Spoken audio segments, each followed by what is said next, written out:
been a fucking mess of a week, bruh. Jesus Christ. I think it's because when we started this shit, the universe was like, oh, Bro, that's what I was literally about to tell you. We boy. low-key got lucky with the timing we starting. That's a, Bro. I don't know if that's the word I'll use. Because some of the shit that's Yeah, happened has that's been kind crazy. of crazy. But like topic-wise though, we got like pretty lucky because we have a lot of topics we could talk about when it Some comes people to. died. It was like one person, bro. That That's counts for crazy. something. He was a fire chief and We shit. low-key already started it, and that's crazy to start. That is a pretty negative way to start. I mean, shit, bro. It's been a crazy ass week. Where I don't even know where to begin. I mean, I feel like the only way to start it is with the shit we just saw, because it's been a wild ass day of football. Let's start with that, because like we were just kind of hinting to, like there is gonna be a lot of negative shit that's gonna get kind of talked about on the show today. But I want to start off on more of a positive note. Okay. That's kind of hard to do that, but alright. Summer of football.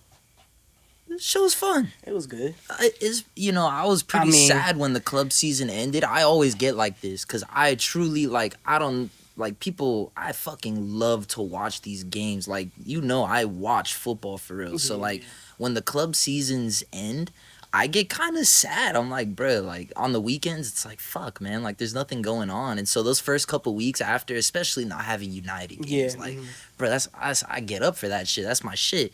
And so having something to wake up for, having these games that are like, oh hell yeah, there's some fucking entertaining ass games going on today, and like some of them weren't always the greatest, but like You still there were get up these for them, bro. narratives Yeah, going bro. on, and like there was like it was just overall like having both tournaments going back to back, like waking up in the morning and watching the Euros, and then It was chilling in the literally back evening to back, watching the bro. Copa, like It was bro. just like a I 2 hour break, bro, between Especially the games. like during the group stages, bro. Like it would literally be like 9 Early a.m. a morning, game, yeah. 12 p.m. game, 3 p.m. game, 6 p.m. game. Oh, that's my shit, bro. That shit was crazy, It reminded me of the Qatar World Cup when it would be like that. Like during the group stages, there would Yeah. be like a game at like 3 a.m., a game at 6 a.m., a game at Yeah. 9 a.m., a game at 12 p.m. And I'm Yeah. like, bro, I'm sitting in front of my fucking monitor for like All night and 9 hours, shit, yeah, 12 man. hours today. Oh man, I did the counting up of like I was curious a couple days ago how many matches I had watched during this whole thing, and once I got to like 40 or so, I just stopped You actually, counting. no way. Yeah, You actually counted yeah. up to 40. I That's- genuinely, yeah. That's wild. Yeah, So you yeah. didn't watch the And you know full what's crazy stinkers? is when they were talking about it on the broadcast today, they were said that there was like 80 something games between the two tournaments. So I only watched like half, That's crazy. which is crazy because I Yeah. felt like I watched so much fucking It football. was But early morning Euro games that were really. yeah, good definitely for skipped a you. good amount of those for sure. But yeah, bro. No, overall, I guess I just wanted to start it off on that of like, I love having these tournament seasons. Like, it's always a good time. Like, international football is such a different vibe to the club game. There's just so many more storylines. You get these random heroes from random countries, and like just all that shit. As a like true fan, like a true nerd for this shit, I love it. And that shit does affect club football because Oh, 100%. influences transfers out of 100%. nowhere, like how we just seen with Thomas and everything. He's not getting 100%. an offer from Atletico Madrid, bro. Like If that's actually legit, that's crazy. Because I love him. I love him, but I don't know if that's the he had a smartest really good move, bro. tournament. What did He get did his- have a great tournament. What did he though. get the award for? Like the most assists in the tournament? I or think he had something like that? 6. Yeah, no, he played really, really well. Now, it was a super impressive tournament for James. And I guess on that note, that kind of segues us into the final that happened most recently, literally like only a few hours ago. Yeah. Colombia versus Argentina, bro. Well, we haven't even really talked about it too much. No. What are your thoughts?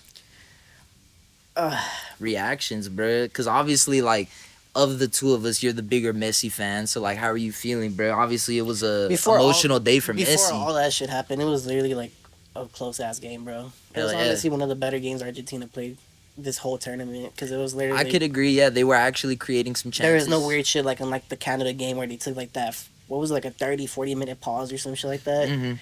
So it was like the first like actual back to back game from fucking first half to the second half and shit like that. But I don't know, man. It was very close, bro. Arturo literally saved them, bro. Literally out of nowhere too. They're literally the most unlikely person. I was literally gonna text you as a joke. I'm like, whoever hit that over on the demon for Arturo for shots on target or goals, bro, they probably was celebrating. It was probably going crazy, man. I didn't. I man, I didn't see it coming for him. I felt like Colombia was the one Especially when that was Messi creating more being chances and stuff like that. And then unfortunately obviously injured. Messi going out, like I thought, like all right, like it feels like this is Colombia's game to win. I thought that Quintero when he came on for Colombia, He was my doing really God, amazing, bro. dude, That he fool was on fucking. fire, bro. He was He was cooking, on boy. Argentina's ass, bro. He was cooking, like, and I really was thinking, like, dude, they might have a match winner here, but I do feel like as the game went on, especially after the goal, Colombia just looked like they lost their I heads. can imagine, bro. Like But it how felt deep like was it already? Like in the 107th minute or some shit like that. something like that. I could pull it up here. 112. Jesus, man. So yeah, but I guess so yeah. I'll say even before that then, cause yeah, I'm misremembering it a bit there. When did Messi get subbed out. He got subbed out like in the 70th, no? So really, I'll say kind of in extra time. That's where I feel like they kind of lost their grip on it. Okay. I feel like especially the second half of extra, just the longer that 30 minutes went on after the 90, like I feel like their grip was slowly slipping on it more and more. Especially like once they brought off players like Luis Diaz and stuff like that, like bringing off James. Like I know I was just saying that Quintero did really well, but when they started to bring off some of those guys that you felt like these are your match winners, it was like, okay, like we kind of know. It felt like they were trying to see the game out almost for pens, but at the same time, the players that they brought on were like also more attacking players. I guess it was just confusing substitutions for me of like, you're throwing these guys on that aren't necessarily used to being in the highest profile moments, and now you're expecting them to be your match winners. Yeah. I understand it more with a guy like James because of his age. It probably wasn't like you were going to get much more out of him, but Especially that late into the game already. I felt like the main reason they brought off Luis Diaz, and from what I remember, even the commentary noted it, that they brought off Luis Diaz because his penalty taking record isn't great, Yeah, okay, and they wanted to try and get to penalties and have a better option out there. But then look what happens. You don't have your match winner out there for the last 8 minutes while you're trying to create a goal. So in my opinion, just my philosophy, and obviously, bro, It was honestly a pretty I'm easy nowhere goal for near Argentina, that bro. level of like I don't understand the game nearly as well as the coaches on this level. Yeah. But philosophy wise, like I just disagree with the idea of bringing off a match winning caliber, especially the only one that Colombia had left on the field. Especially saying so early, you don't trying to sub push for off pens Luis and shit. Diaz, Like, bro. yeah, no, You man. don't sub off Luis Diaz. That felt like a really big mistake in my opinion. But you're right though that the goal for Argentina was one of their better goals. I'll say I texted you earlier. I mentioned it. Rodrigo De Paul, man. I really feel like he deserved the man of the match tonight. I don't know who ended up getting it. I didn't see, I but didn't see that either. probably Arturo for the goal. I'd guess, I but imagine, his running in the midfield, he made the tackle that ended up setting up the play for Arturo to score. And just overall, I remember it was like the 119th, 120th minute, and he's still sprinting around the field, pressing. I'm like, man, he has covered all the ground, done all the dirty work, and like Enzo and McAllister, like they do a lot of great work as well. But I feel like DePaul is kind of like the leader of that midfield. Like he, to me, He's like when I remember these Argentina teams, obviously the first person you're gonna think of is Messi. I think the next person I'm gonna think of is gonna be either Emilio Martinez or Rodrigo DePaul. Okay. I think those have been the two most critical players for this Argentinian success, and like they're just able to shut down games and like really fuck up midfields that like they take away so much time from the creative players. Like they just make it a tough game, man. They're scrappy as hell, which is like so important in international football. Like they just, bro, their shithousery is top tier, man. Like they're winners. They're match winners. Like they are winning players, not with what they do in an attacking sense, but they're like winning players. Yeah. You know what I mean? I was super impressed with both of those guys throughout this whole tournament. No, bro. But like going back to like how I said, with the goal, it was honestly it was crazy to me because it was literally out of nowhere. I was literally like, I stopped paying attention literally before the goal. I was like literally doing something else. I forgot what I was doing, and next thing you know, I just hear like he broke through. I literally just look over to my TV and literally I just see like through the score. It was quick, yeah. It was honestly way too easy for them. Honestly, especially being that late already into the game, It felt like Colombia really did fold. it felt like they just had a moment of like that lapse of concentration, I which feel is, it, yeah. it's kind of gonna happen when you have, like, no disrespect, but kind of a lower quality team, you know what I mean, who's kind of going based off a lot of passion, and there's a lot of intense moments and stuff like that. And at a certain point, when your adrenaline starts to kind of like dwindle out a little bit, I feel like you just kind of lose that sharpness, especially so late into a game. And the game was supposed to have started fucking so much earlier too, so like that made it, I'm sure, like a much more Yeah. difficult situation. So like there was a lot that happened there, but overall, thoughts on the final from like the perspective of the game, because there's other shit that we're gonna get into later, but just the game itself, kind of what are your final thoughts on that final that we just witnessed? As a Messi fan, I'm curious, Honestly, bro. Like, do you have any thoughts on that it's shit? like I said last week. I kind of already expected Argentina to kind of take it, Mm-hmm. especially after they won their first. What was it? The quarterfinals. Before the last Mm-hmm. podcast, it was. I told you if they won that match, it was gonna be basically probably they're gonna take it all. Mm-hmm. But I did not expect Colombia to for real like give them a game. I literally thought I was gonna beat Uruguay in the final, but hey man, I agree. I also thought it was gonna be Uruguay in the final, but like looking back on it, Colombia was one of those other teams that was like really on form throughout the tournament, was really playing well. So like realistically, I probably would have felt like either one of those teams coming out of the semi would have won, and so it's crazy that Argentina ended up getting over the line again, bro. Fuck, man. Well, what does this change for Messi? Anything for you? Does this further establish him as the not really, GOAT or bro. When he anything? won his World Cup, it was kind of already established. It kind of is more like that was kind of a more for him thing. I feel like at this point, Because I honestly, like, because like this wasn't even a great I tournament heard for people him. talking and like he supposedly was gonna retire, but since Di Maria first like said, "Oh, I'm gonna retire at this tournament," I heard he kind of held back to let Di Let Maria, him kind of have his shine. yeah, That type of makes thing. sense. That makes sense. So who knows? We might see a Messi announcement soon that he's retiring, possibly. I could see it, man. Maybe at the celebrations in Argentina, maybe. Who knows? Especially when, you look at that injury he just picked up and stuff. Does he really want to go through the process of Yeah. rehabbing that, getting back to match fitness just to play in the MLS, to try and work his way back up to fitness to play in the World Cup when, like, again, I'm not trying to disrespect this fool's been probably the greatest player ever, if we're being honest, but I don't think he looked like himself at this tournament. And That's so, fair. and I was actually talking to another one of our homies when we were playing soccer a couple weeks ago, and he was telling me his opinion on it, and I was like, oh, that actually kind of makes sense, that because he's been playing in MLS recently instead of playing over in Europe how Yeah. he was, that like he just doesn't have that The same same quality. sharpness. He Yeah, doesn't I have think that. so. He's not, steel sharpens steel, and if you're not playing against So the do you- top level, So are then you saying it's a different Messi from the World Cup? it looked like it. I don't think that's even a hot take, bro. He wasn't the same Messi from the World Cup. That's Those fair. like, do you remember that moment against Croatia when he fucking took Gavardio for a spin? Yeah, it was the And assist. No, we're looking, yeah. and it's like, bro, this is like the most hyped up young defender in the world, and Messi just made you look like a bitch. Literally throughout Not the a whole single game, bro. moment, not a single moment of that in this tournament, and like that's not, that's what I saw. And so to me, Wow. it's like, and look, let's be real, this is a lower quality tournament. So like I feel it. it didn't look the same. It didn't look the same, and I feel like 2 years from now, it's not like it's gonna get better.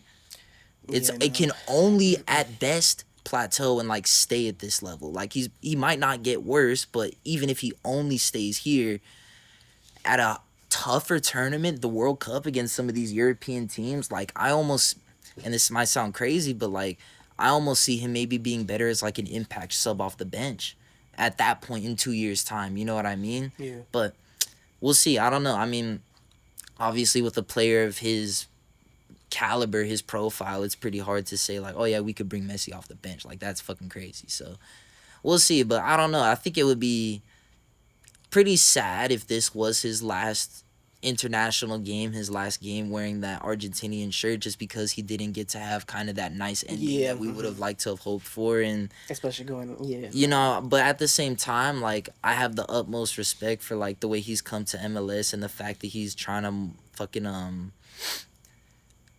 it seems like he's prioritized his happiness over everything, which, like, when an athlete has given so much to a sport, how am I going to sit here and tell him, nah, but you got to give us one more World Cup? Like, if he doesn't want to, he doesn't want to. That's his decision So what to do you make, mean and by I like respect it. he chose his happiness by coming to the MLS? What do He you mean talked by about that? it. Like, he could have easily gone to Saudi and got more money. He could have easily stayed in Europe and played at the Yeah, top I level if understand he that part, wanted but to. yeah, But he mhm. talked about, like, the pressure and the stress of playing in France. Like, he didn't like not being at Barca. He couldn't be at Barca financially. We all Yeah, understood that that transfer was going to work. And so if he couldn't go back to his comfort zone there, which, no disrespect, but that's what he wanted to do, go back to his comfort zone.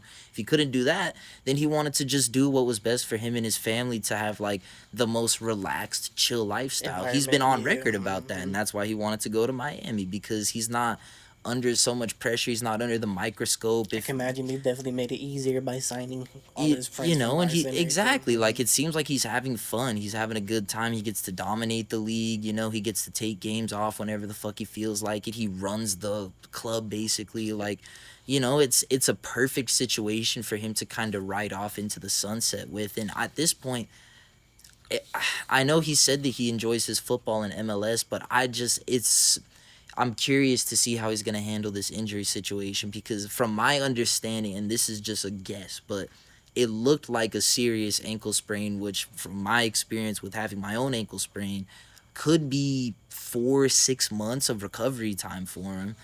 I don't know if he's going to want to miss basically an entire season and then go through a full off-season training and everything. And then, like, you know what I mean? Like, Yeah. there's a lot of buildup that it would be just to continue to play in the MLS. Like, I don't want it to happen, but I do think that because of the So what are you injury and saying? He's everything, probably he gonna might take. hang up the boots.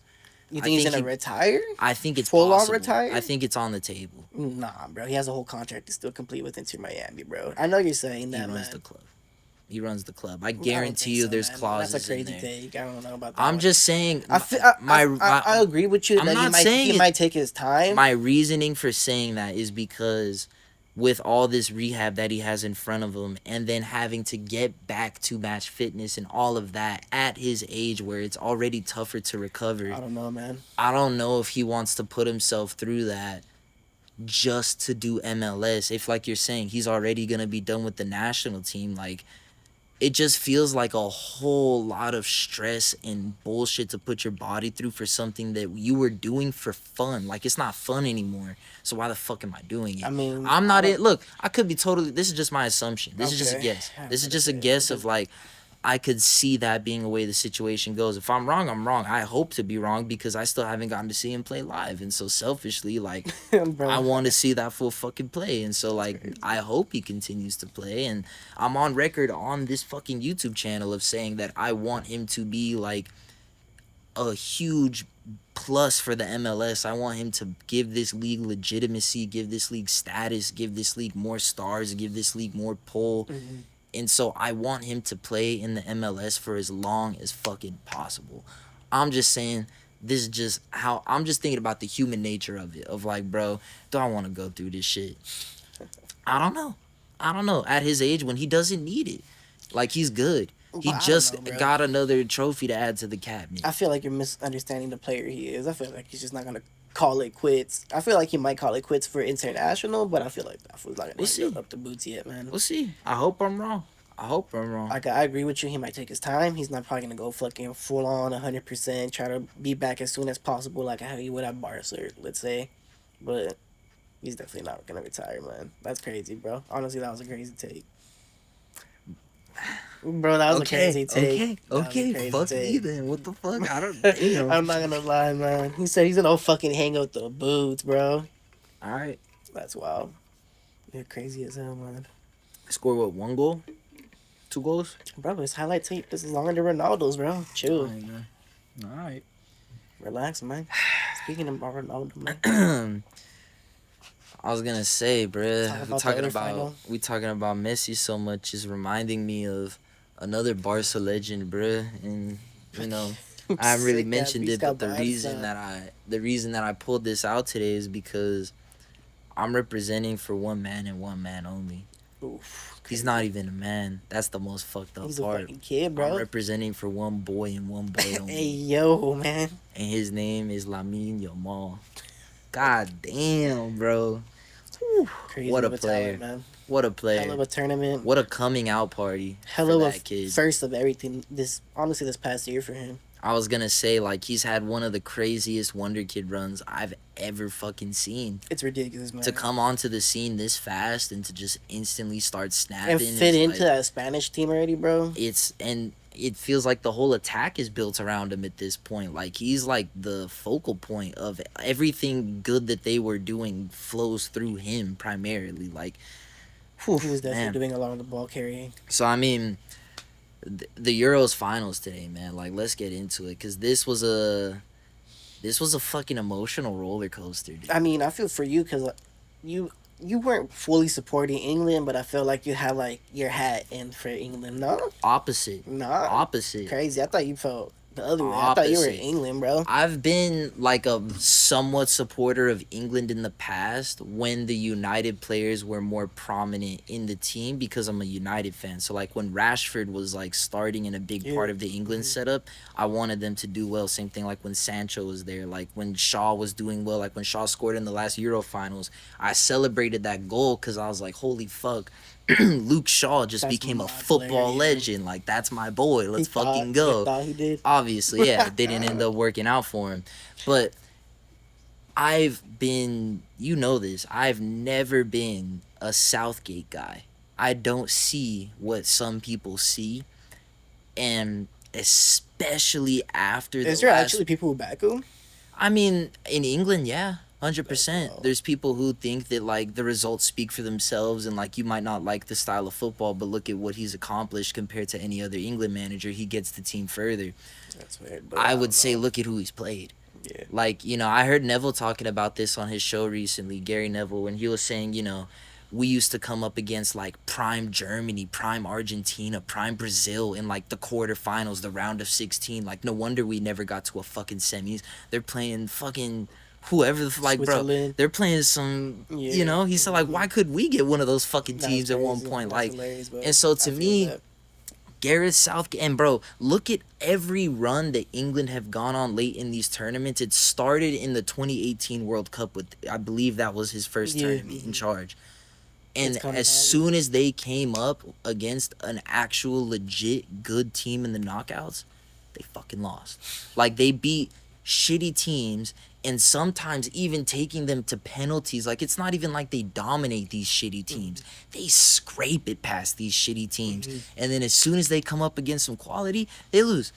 And they're like, fuck, but we got so far. Like, let's run it back. Fuck it. And then the same shit happens over and over. And my thing is, like, I get frustrated as a fan of the sport. Especially, I remember during these last couple tournaments, like, when Grealish was, like, the hottest footballer on the planet. Like, and that's kind of sounded sus. That was a little Ayo moment. Pause. I mean, like, from like a form perspective. From a form perspective, like, when he was, like, one of the most on fire players on the planet, and he's not getting any minutes for England. Are you fucking insane? Like, how does he not play? You know, and so to me, he's always been way too loyal, way too slow to make changes. You think so? Abso-fucking-lutely. And I think the fact that Kane's been starting this whole tournament is a perfect example because England's best football has been when he hasn't been on the fucking pitch. And I don't even think that's Harry Kane's fault. I'll tell you why. I think that Kane is the type of player in his latter years has become the type of player that's like really more of a false nine than anything. He's not going to be the guy that's leading the line, pushing in behind. He's never been that. Do you know why he's done well for Bayern Munich this season? Because their wingers are Leroy Sané, Kingsley Coman, Serge Gnabry. Guys that are blistering in behind, making these runs, and Kane's picking up the ball, turning around, pinging shit, playing these passes with them, and then making those late runs into the box and shit. Like, it blows my fucking mind. It was the same shit with Tottenham. Exactly, it was the same thing with Tottenham with Son. Like, that was the relationship that worked so well. Especially when Lucas came, that's why. To have players like Cole Palmer and Anthony Gordon sitting on the bench who are like your direct get in behind wingers and you're starting players like Phil Foden, Jude Bellingham, Bukayo Saka. Saka probably looked the best out of them as far as his relationship with Kane, because he's the one who's willing to do a bit more running in He behind. played an interesting But even position he this was kind of tournament dropping too. deep a bit, and Yeah. no, that was a whole other thing. Yeah, but my point is that like you've got all these guys all dropping into the same spaces, these kind of half spaces in between the lines. They want to play in like the traditional 10 spaces. Yeah. And when you pick up the ball there, that's all fine and dandy. But when you turn around, everyone's like right there. There's no penetration happening. There's no running in behind going on. So what do you And think about the midfield choice that he had with Declan Rice and Mainu I later on in the tournament? I Because it was think starting that before Mainu. Gallagher. Yeah. I think that he ended up with the right combination. I think that was the right choice to go with Rice and Manu. I think that those two did the best work. I mean, look, Manu was the best midfielder for England at this tournament. That's just a fact. How I'm did you feel sorry, about him but today, though? today it wasn't his best performance, obviously, like compared to the previous games, and it's unfortunate that it happened on the most high profile stage. I did see him getting some hate online a little bit, which is unfortunate because he's such a young player, but I mean, honestly, it's a tough task going up against that Spanish midfield, undermanned especially, because if you look at the way that England are setting up here, these four guys in the attack here, we're looking at the lineups here. I'm talking about Bellingham, Foden, Saka, and Kane are like all trying to play basically in the same way. Yeah. And then you've got Rice and Mainu who have to contend with Rodri, Ruiz, Olmo, who are playing in a much more compact three. So you've basically got 2v3 in the midfield. And so Spain felt like they always had extra players, especially with the way that Cucurella would overlap on the left, and then you'd have four in that midfield area. So like they had so many, they were just outnumbered in midfield. And so I think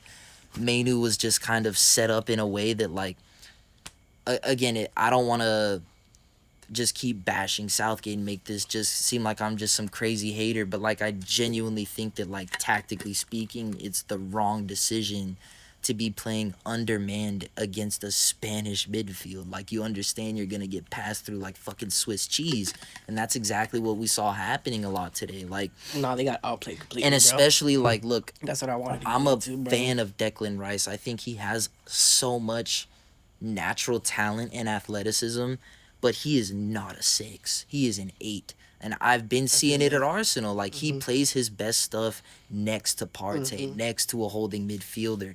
And so when in this setup, he's asked to do so much more defensively because it's just him and Manu. So they have to hold it down as a 2 And that's a and big do space to and hold bro, down, bro. he doesn't have the positional discipline to handle that. And like it's not again, It's just the type of player it's he the is. way that he was set up to fail. Like that's what pisses me off is I feel, and it's the same thing. You could look at Phil Foden, which like obviously I have my biases at the club level against them, but it him and Kane it's not the setup, man. Like if you wanted to get the best out of Foden, you should have been starting Ivan Toney probably. I feel that. I'm gonna be honest. That probably because that's the player who's the most similar to Holland, who's gonna pin the defenders back, play those 1-2s, be able to win knockdown headers and knock the ball down to Phil Foden, who can then run at players. Like Kane was just fucking missing in the final third when you needed him, man. Like,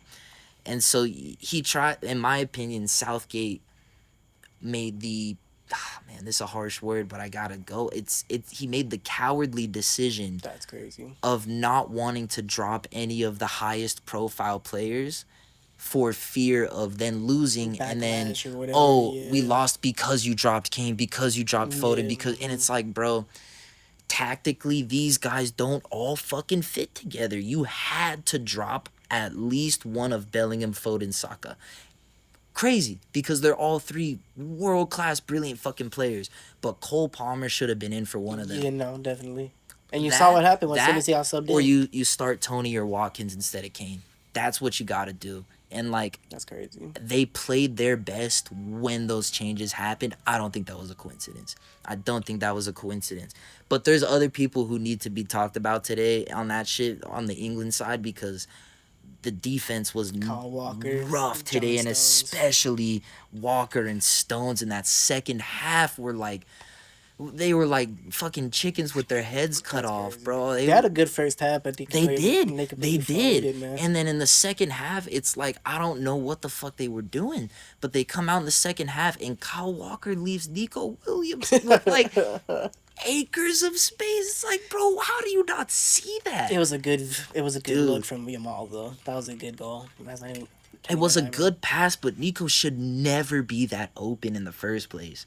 Like he's been totally left, bro. Yeah. Because from what I remember, I think it was either Olmo or Morata, someone making a run in behind, and it was like Stones and Walker doubling up and marking two players on one Spanish attacker that left Nico wide open when you should have been one on one there, and you would have had everything covered.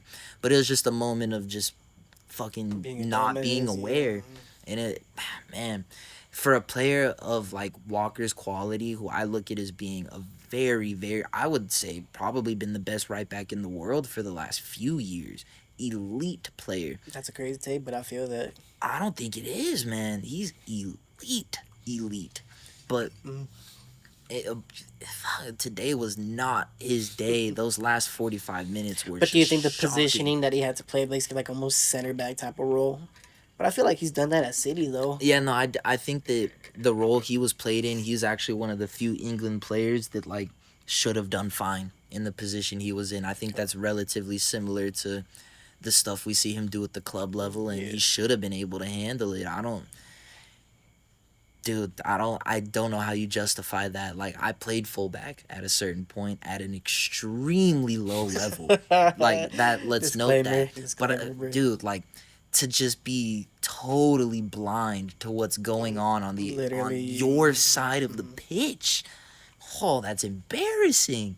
That was an embarrassing error. He was man. focusing on Yamal, no? I don't know. I don't remember what it was. That was a while ago this morning, but I feel like from what I remember, he was doubling up on someone with stones from what I remember, and it's like you've got someone there, you just don't need it. But yeah, man, no, it was a stinking performance. So what do you think from about the a lot second of goal those for them? guys. What do you have to talk about it? Fucking man, honestly thought it was offsides at first. It was so tight. It was so tight. Like I was gonna like cheer and be like, "Oh, fuck, man, damn, I'm tweaking."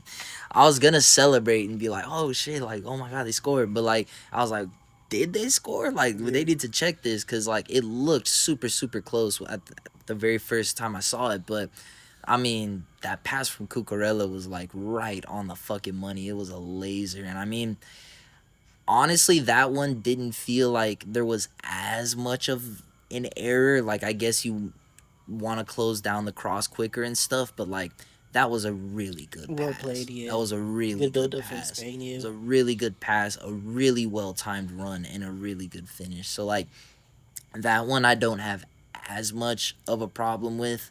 Did you expect? I mean, my bad for cutting you off. This No, is like go ahead, completely go ahead, probably go gonna ahead. take it to a whole different route. Did you expect Spain to win it? Coming into the tournament, definitely not. Like I just felt like it was like a tournament too early, basically. Like I Yeah. thought they'd get really good experience, show some really good signs, but like I just looked at the ages of these players, was like, there's no way. Because they honestly had like the toughest tournament, man. If you And look no, at for sure, like their games. group were super tough. Like I thought there was a chance they wouldn't make it out of that shit, honestly. But no, I mean, as soon as they got rolling, and especially once they did it against like the higher France. quality teams. Once they beat France, I was like, no, I think it's kind of Yeah. for them. Yeah, no, I think that was like definitely one of the bigger results for sure. That's when they really proved that like They played they Germany could do first, this on no? a higher level. That's what they beat to play France. It was Germany, no? Or am Yeah, thinking no, I about think this? that was the one where they really kind of Mhm. asserted themselves. I do remember that. Yeah, that Germany Spain game was the one where I think we were all watching it, assuming that whoever comes out of this is the new favorite for the I think I remember tournament. saying Germany was gonna be the one. I don't. Yeah. I don't remember who I had predicted for that. We should have actually checked on that. We should do that going forward I know, to for real. actually double check on that shit. But no, I think that I think that was definitely the game where like they turned the corner, knocking out the host. Because I think that was my favorite going into it. It was I assumed that Germany, Yeah, they're gonna take it all because they had that yeah. home nation boost, and then like looking at the quality of the players they had, I really felt like they were ready to go. You know what I mean? But I That's crazy. man. Yamal shut down a lot of the stars. Yeah, The European Mbappe, 100%, Musiala, bro. 100%, not 100%. He definitely you know, I think it's a massive credit to De La Fuente because it's the complete, He complete has opposite he's done amazing with the of what I team. was Yeah. talking about with Southgate, and I want to give him his credit for that because there's a lot of players here, like for example, Fabian Ruiz is someone that since he's gone to PSG, I don't think we've seen the best of what he's He capable barely of even plays though. because he doesn't get played in the role that he used Yeah. to at Napoli, which Mm-hmm. was more of an attacking midfielder, and he had so much more creative freedom We because saw you with got the a guy Germany like game, Rodri bro. who can hold it down and You shit. all know that screenshot. Honestly, and this is gonna sound crazy because you know how highly I rate this player, Fabian Ruiz is like a Pogba archetype. That's crazy. You Not feel the like same quality, but he's they the have the same similar play style. style. Yeah, Same I feel style that. because Okay. he's got the size and he's got the strength, But but he he's also has a got the flair, tech, bro. bro. Like Yeah. that's a very, very rare combination. And it's not just the technique, but it's the willingness to be bold. Like, I'll take this shot. You know what I mean? Like, Or I'll he'll make take that on all pass. these Or three yeah, I'll defenders real dribble quick. this fool. Yeah. Like there's certain things that I remember watching Pogba do where I was just like, you have no right to even try that on a Premier League pitch. You are a fucking clown for that. And there was shit that Ruiz was doing where I was like, dude, like you're fucking goofing with these fools, right? You're ridiculous for even thinking you can do that, and then you did it. You're insane. And so, and I think that's another thing that's not a coincidence because that's all the Spanish players this tournament. All the Spanish players were showing their individual quality, and I think that goes back to the De La Fuente again, where I think if you've got a coach that's encouraging you rather than intimidating you, and I don't obviously I'm not in these dressing rooms, but it feels like the England players for whatever reason, and maybe it's the media pressure and other stuff, but it feels like they don't have the willingness to like, oh, I'm gonna take this guy on and take this shot. Like it felt like they weren't necessarily ready to take those moments sometimes, whereas the Spanish players were like so up for it. They wanted to be in an intense moment. Give me the ball. Let me take on a man. Let me have a shot. Like I want to be in a high pressure moment. Like That goes into like literally what I wanted to like kind of talk about next. They kind of dominated the whole game, man. They yeah, literally kind of held that no, shit yeah, a down, hundred man. percent, 100%. I mean, There's England's little moments England would have, but that's England's basically goal felt like it came like almost out of not much. Like they didn't have a whole lot of sustained yeah. pressure. They played decent today, like relative to some of their other games. It was one of their better performances, but England's yeah, crazy. I just relative to this tournament, I think they've had a lot of really, really bad games. Yeah. And this was like a couple moments here and there of showing some decent stuff, but like overall, Spain always felt like they had it in the bag. Like it just felt like it was a matter of just breaking it down. Like that was probably the best thing that England did was in that first half at least made it difficult for Spain and really limited their chances, but the game opened up in the second half, and as soon as that happened, it was over. Like as soon as the game lost that slow, gritty pace that England can keep it at, and like if we can keep them from having some crazy moment of quality, then we can keep this shit at 0-0 and maybe get to extra time or some shit. We'll see, but yeah, like as soon as it opened up, as soon as there was that defensive lapse of concentration and the game had to open up because England had to start pushing for chances a little bit more, it felt like Spain were always going to win that type of a game. And it's crazy because I feel like England Oh, paper should have had the quality that like you should be able to outplay these guys just on quality. Like you should be able to play football at that level in a open back and forth game, but fuck, dude, like it doesn't happen for him. It doesn't happen for him. It's crazy because oh, that shit. Wow, my bad, but like I was saying, I completely agree with you that I didn't think they were gonna get this far, Spain, Yeah, yeah. and I feel like it's more embarrassing for England, who was considered to actually be like, hey, Oh, 100%. they're gonna be 100%. possibly this is gonna be the one. This is gonna be the one. Oh no, it's I mean, we heard that probably like what, like you said, since 2018 has been already what 6 8 years that we've been hearing it's coming home, but it ain't home.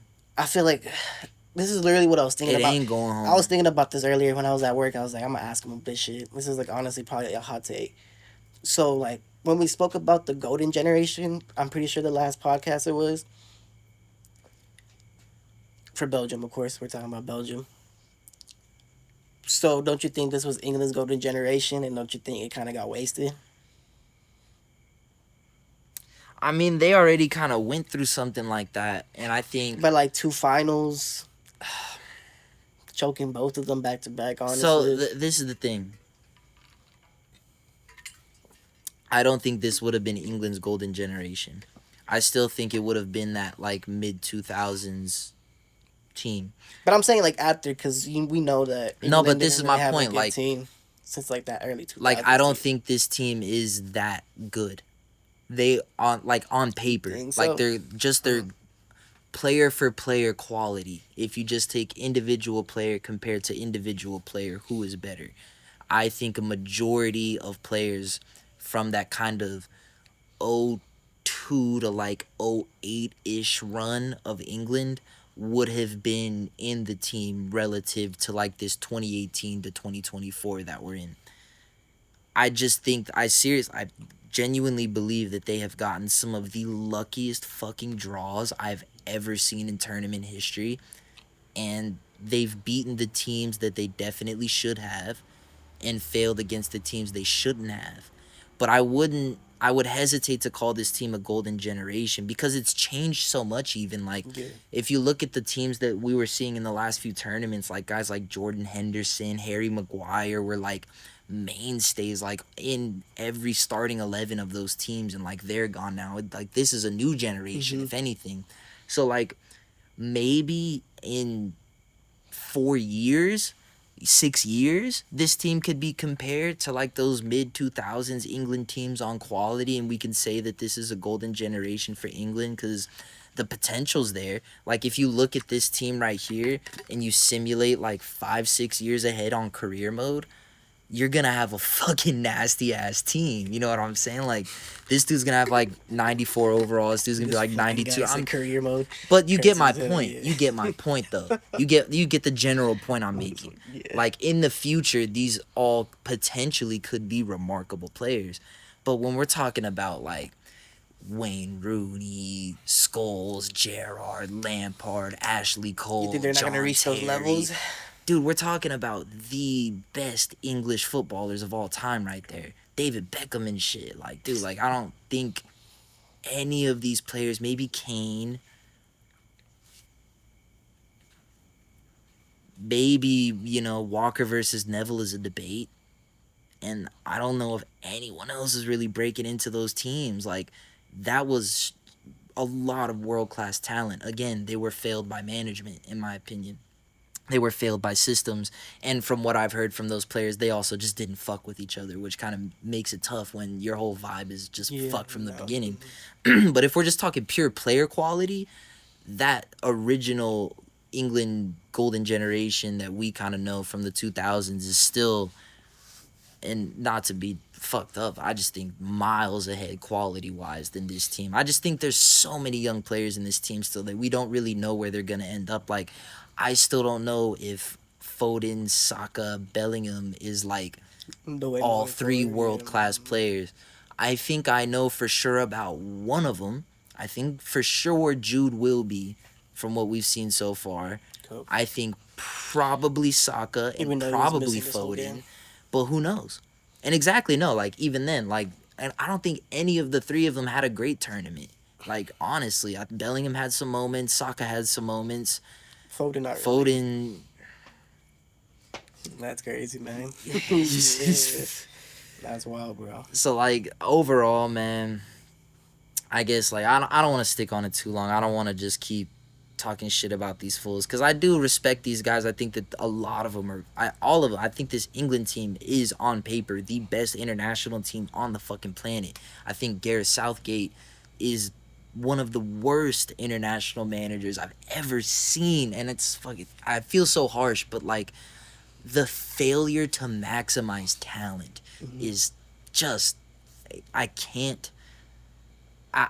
If I was British, I'd be fucking losing my shit that this dude already got like an offer to, if you want to like keep managing it in 2026, you can. I'd be praying to God that he Which quits. is crazy. I pray he if It's I was wild, bro. English, I'd be praying he quits.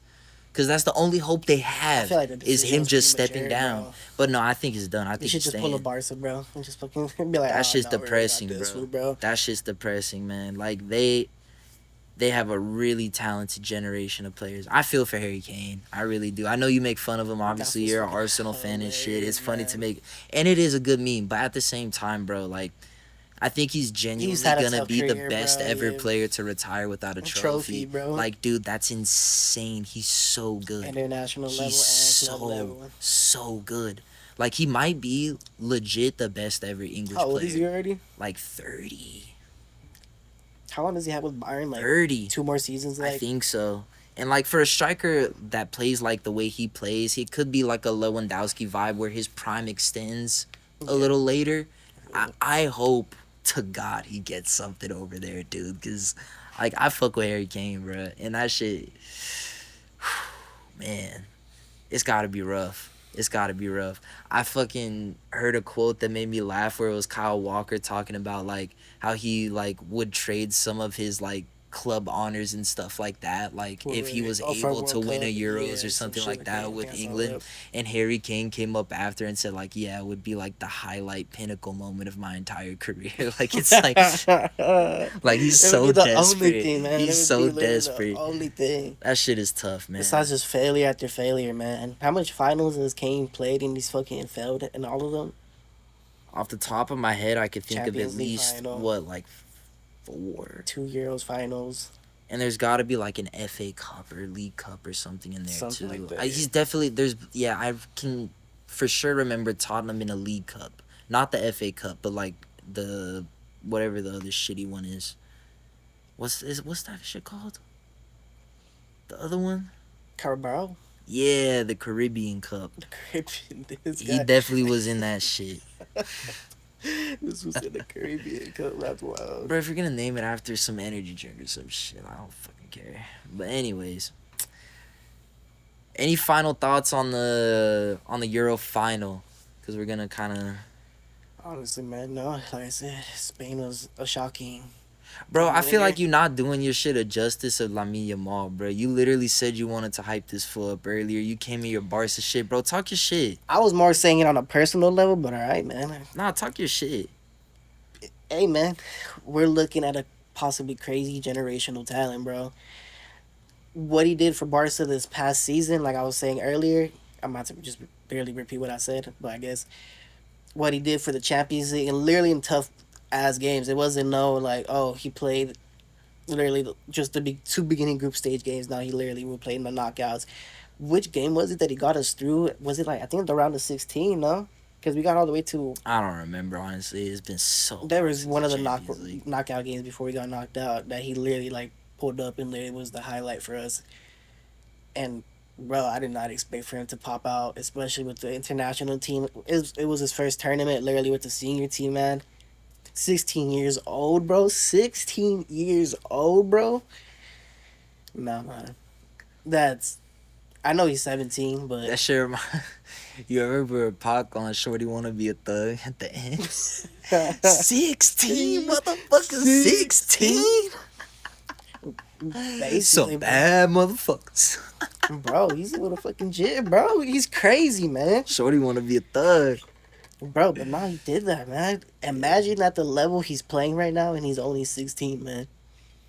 Where does Well, he go from 17 here? now. It Where- was his birthday like 2 days ago. But Some shit. where does he go from here, bro? Where does he go from here? Winning a Euro, bro. What's insane It's- is like it's- I think he's already I feel like safely in the convo for like best right winger in the world. I feel like people are not giving him as much hype as they gave Mbappe for winning the World Cup. I know it's two different competitions, man, but how old was Mbappe when he won his first World Cup? 18, right? I 18, think 19 so. already? Yeah. This kid, he's still a kid, bro. Yeah. He's still a kid, man. Yeah. I guess the difference with Mbappe is like it had built up a little bit over more time. Like I think he had like the half season kind of where he started really coming on more with Monaco, and then there was like the first season at PSG and then the World Cup. So I just feel like it was more of a build up for it. And then also those France teams were more hyped. I think people didn't look at the Spain teams with that much like seriousness coming into the Yeah. tournament. Like the hype built as the tournament went on. Like right now, Lamine Yamal is getting just as much hype, I feel like, as Mbappe was. The difference is that, like, coming into the tournament, I don't think it was as much of a narrative. So it just like built up more over time. You know what I'm saying? That's how I feel like, cause I feel like he's been getting a lot of props, bro. I've been Like, seeing it a lot on Instagram. bro, like I don't know, bro. I think he was people literally get it. such a critical part in that Spanish team, bro. Especially in the attack, man. Nah, He 100%. literally basically pulled all the strings for them. 100%. No, I think, bruh, Especially like, with, bro. He's literally like he's crazy, bro. Cause he has the skills. He's literally fast. He can fucking take a shot. He can rip one when he fucking needs to, bro. mm, And the thing I saw a lot of people praising him about is his way to like be able to just read the game and how it's especially during game speed, game time, and mm, he's able to read the field so good for his age and everything. nah, 100%. That's definitely the thing that I think is like the most impressive thing for a player of his age, cause like there's wonder kids who like do skills or like can score nice goals and stuff like that stuff you see, but to be able to play at the highest level and not look out of place, Not like at from a all. decision Literally making look. level, like he's making the right Looks like he's move, been he's playing there making it for the on longest time, time. he's playing quickly, snappy, like it's not. He's definitely like very wise beyond his years from a footballing IQ perspective, which is like one of the most important attributes. Like it's the thing that separated Messi from everyone else was his ability to outthink you. Like, you know what I mean? And if that's something that he can continue to develop, is using his brain more than just his raw talent, I think he's gonna be. I mean, man, we'll see, man. We'll see. And I feel like we haven't really gave props to his partner in crime. I told you earlier I was excited for Nico Williams if Oh, Barca 100%. sign him.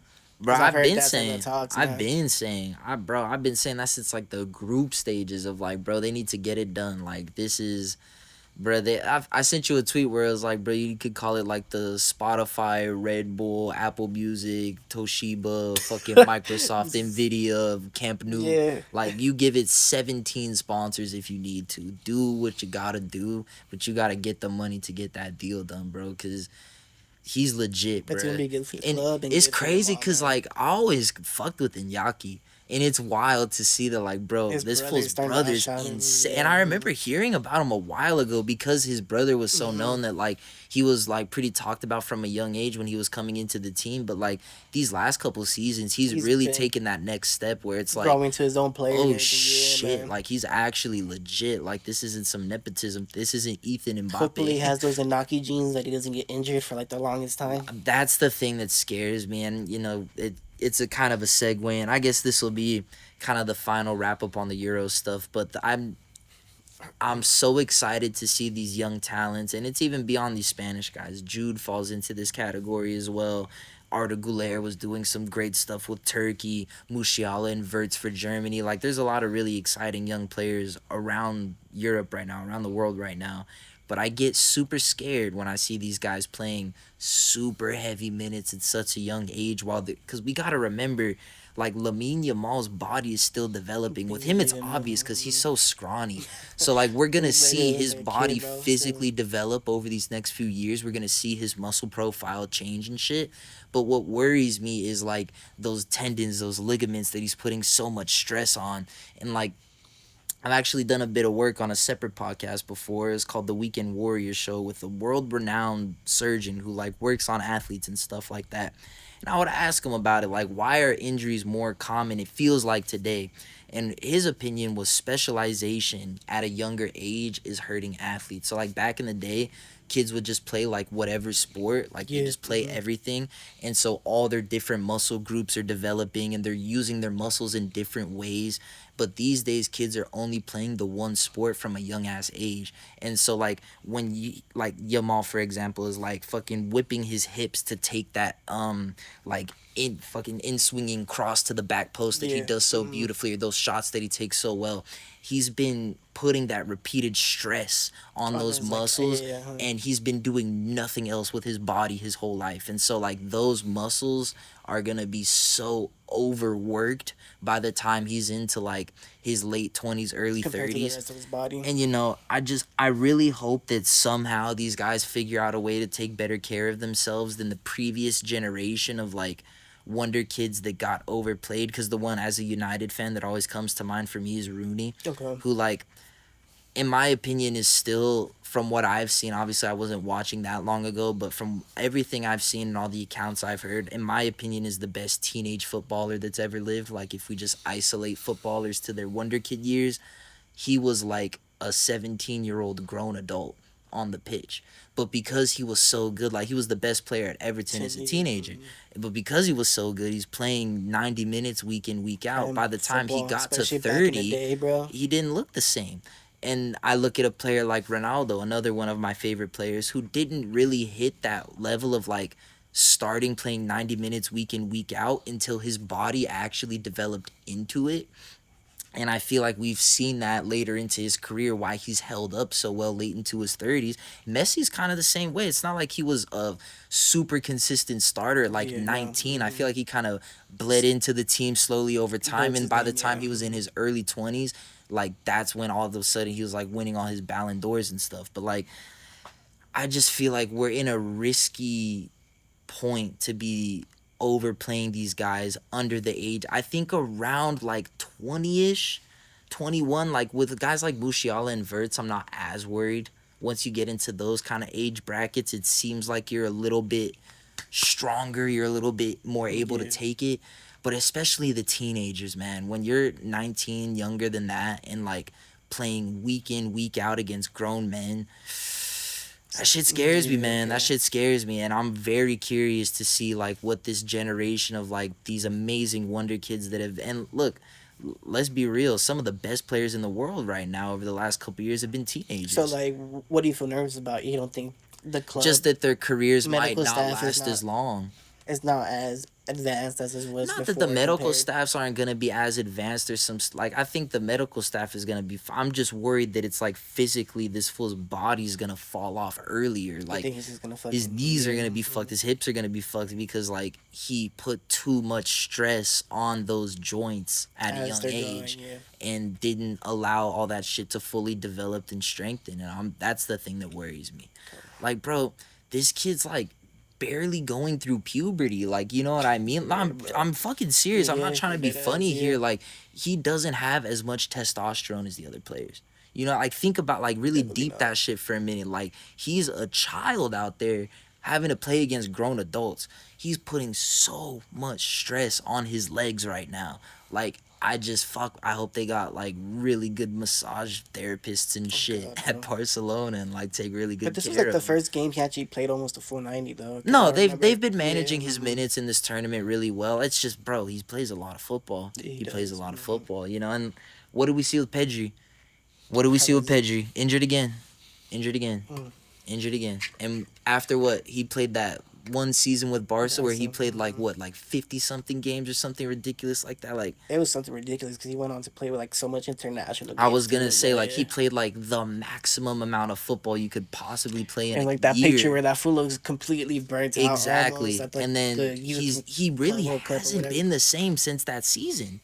And it's sad to say because he's such a talented player, but like, bruh, he got burnt. He got burnt into the I would ground. say like he definitely recovered better this season after that.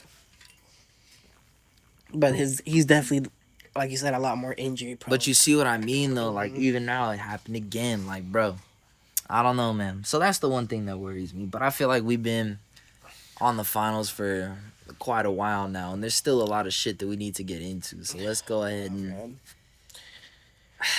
Are we gonna start getting dark and gritty now? It's a damn shame, bruh. It's a damn shame. It's a damn shame that we have to fucking... So, like... Going in reverse order, we'll start with the shit that happened today and then go back to the shit that happened previously. But today was just a complete clusterfuck because we were talking about the Copa America final earlier, but what we didn't really get into too much was all the chaos surrounding it. Game get pushed back, basically. It was an absolute mess. Absolute mess. So, hella fans that, like, didn't have any tickets and, you know, just busted through the gates and broke into that They shit. started jumping over, no? Yeah, people were jumping fences. They were breaking down shit. So basically, from how I saw it break down, because I was kind of following the situation on Twitter as it was playing out, it seemed like there was a massive crowd of people building up at all of the entrances to the stadiums, and that's when people were like jumping fences, trying to break in, do whatever they can To try to sneak in, yeah. But the crowds were getting to like such an overswell of people that it was becoming like really dangerous. I think that like the people at the front of the lines were gonna end up like potentially getting crushed, like on some shit that happened at like the Travis concert a couple years ago and shit. And so basically at a certain point, they opened the gates and just let everyone in and weren't checking for tickets. They weren't doing any security checks to check for weapons or alcohol, drugs, anything.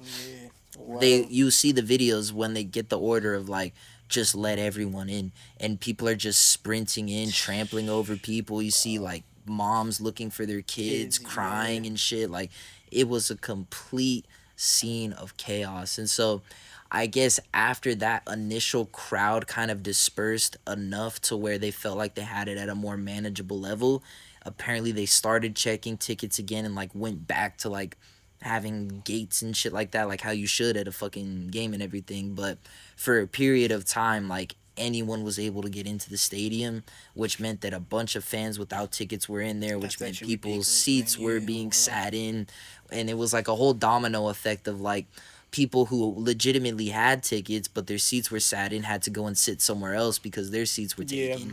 And then there's those seats are someone else's seats, which are now taken, and it just continues the fucking problem. And the security was so overwhelmed with people that, like, literally, let's say we had a ticket for our shit, we go up and we see that someone's in our shit. All right, let's go find a security person. Tell them. They're literally telling, like, bro, sorry. I already have, like, 5 other people like, coming to tell me the same we thing. can't do anything about it. Just find a seat. Like, no it just way. basically... They're just saying find a seat? Not, I don't know if they were direct, but that's what was implied. Because they're saying, hey, we're not stopping them from doing it, so go sit wherever you want. It became GA. What? That's the situation. They weren't checking people's fucking... I don't know what you're doing, bro. They weren't checking people's fucking tickets. So they literally got into the stadium, anywhere. Bro? They actually got inside the stadium, bro? Yes. Anyone could sit anywhere. That is crazy. Yes. And these tickets were thousands of dollars. So that's what it was like that I sent you earlier, where it was the people who weren't able to get in because they probably came later and it was probably after all that shit happened. They just basically said, oh, well, man, they already took your seats. We can't really do anything about it because they're not trying to have, like, a riot start type of thing. Yes. Wow, so just let whoever the I thought it was just, like, a ticket scam or some shit like that, bro. No, bro. People without tickets literally stormed the shit. And so people got a free game. There's a lot of people that got a free game today. Yeah, 100%. A final free game. 100%, yeah. For tickets that were thousands of dollars. And not only that, there were people who paid thousands of dollars that didn't get in. People that were standing outside just stuck and weren't able to get into the stadium. With a literal ticket on their phone and shit. Yes. Wow, because I didn't know all that. Because they closed it down at a certain point because the stadium was at full capacity. So even though there were people outside with tickets and people inside without tickets, it's like, well, fucking... We can't really do anything. We can't let anyone else in regardless, so that's it. That's all there is to it. As long as they're, like, best call to do. I disagree, bro. So what I think needed to happen, and it sounds kind of I'm not saying. I'm saying. Do you think that's? I meant. But yeah, you're basically. Yeah. No. Yeah. I don't think it was the right call, and I think, as much as it would have sucked for us who like just wanted to watch the game and shit, you had to postpone. For real? From it couldn't happen tonight. Because the problem is once you have... I saw Univision on there, which, by the way, credit to Univision. I wasn't watching it because I'm not fluent in Spanish. I would have only understood about 20% of what was being said. But from what I was seeing on Twitter, they were reporting that approximately their guess was that 7,000 unticketed fans were in the stadium at the time. Crazy, and so once you've got thousands of people without tickets in the stadium, there's no way you're going to be able to properly get a way to, like, get them out and get the ticketed people in. And so at that point, like, that many people that shouldn't be inside are inside. That's you lost. Huge like, you lost. Issue, man. You see what I'm saying? Like, it's over. And so at that point, you go on the loudspeaker, hey, we're postponing the game, everyone get home safe. And you find a way to make it where everyone who had a ticket, their shit works for the next time. And you figure the fuck out in 24 hours how to fix your security shit to not have it be so fucked. And you try to do it better the next time. But I feel terrible. Like, I saw a story on Twitter that, like, genuinely almost made me get, like, emotional. Some mom talking about her husband and son traveled from the UK to go to America on a No trip this way, summer, and they had yeah. tickets for the game, and that they had to go home and watch it from the hotel because the dad was too fucking scared. No Like, it was way, too yeah. chaotic. They thought that the kid was going to get hurt, so they just went back I can and imagine watched. seeing Like, all the people bro, storming imagine and how everything. heartbroken Yeah, that kid is to go see Messi and shit, bro. Like, imagine being that that's close already to the terrible. stadium That and just might make seeing me a stop mess, watching man. football. Like, if I'm an 8, 9-year-old kid, I might never watch the sport again. That's crazy. I'm serious. Like, that might have turned, bro. Like, having that heartbreaking of an experience for a child, bro. Like, that's crazy, bro. It's on, and so hearing about shit like that, it just makes me look at all those fans who are like doing all that shit, and it's like, bro, fucking disgusting behavior, bro. Like, such trashy ghetto fucking behavior from the fans who are pulling that shit. Anyone who was in that fucking stadium without a ticket, bro, like it goes beyond just like, oh, you're fucking broke. It's kind of like it's kind of crazy. because like, bro, mad motherfuckers are broke but have respect. But It's kinda, like you're broke and you're a bum ass it's motherfucker. kind of crazy. Like they showed up to the stadium without having a ticket, Knowing damn fucking well. Mm-hmm. Like, man, nah, bro. Like, man, like and then, with this situation happening, you have to go back to the situation that happened with Colombia Uruguay. Yeah. Where, after the game, we see the Uruguay players running into the stands, fucking fighting off the Colombian fighting fans the against, Colombian once fans. again. Yeah, like there was a Colombian fan that got caught on video punching Darwin Nunez. I don't know if you saw the Domed him, update. yeah. The guy's a pastor. I know. The guy's a fucking bro, dude. And so it's shit like that where it's like, look, man. Pause. Because part of what I'm about to say is going to have a lot to do with the organizers that fuck shit up. But let's have it right, bruh. A lot of y'all fans need to look yourselves in the fucking mirror, bruh. A lot of y'all motherfuckers are classless, bro. A lot of y'all motherfuckers act like you never fucking been outside before. A lot of you motherfuckers are ghetto. A lot of you motherfuckers are trashy. A lot of you fuckers are broke. A lot of you motherfuckers are gonna stay broke because of all of those other prior characteristics I just named, where it's like, wow. Y'all got these bummy ass tendencies. Like, if you're the type of person to break into a stadium or try to run a fade with Darwin Nunez, bro, I promise you're gonna be broke forever. Like, your family tree's cooked, dead ass. Cause it's like,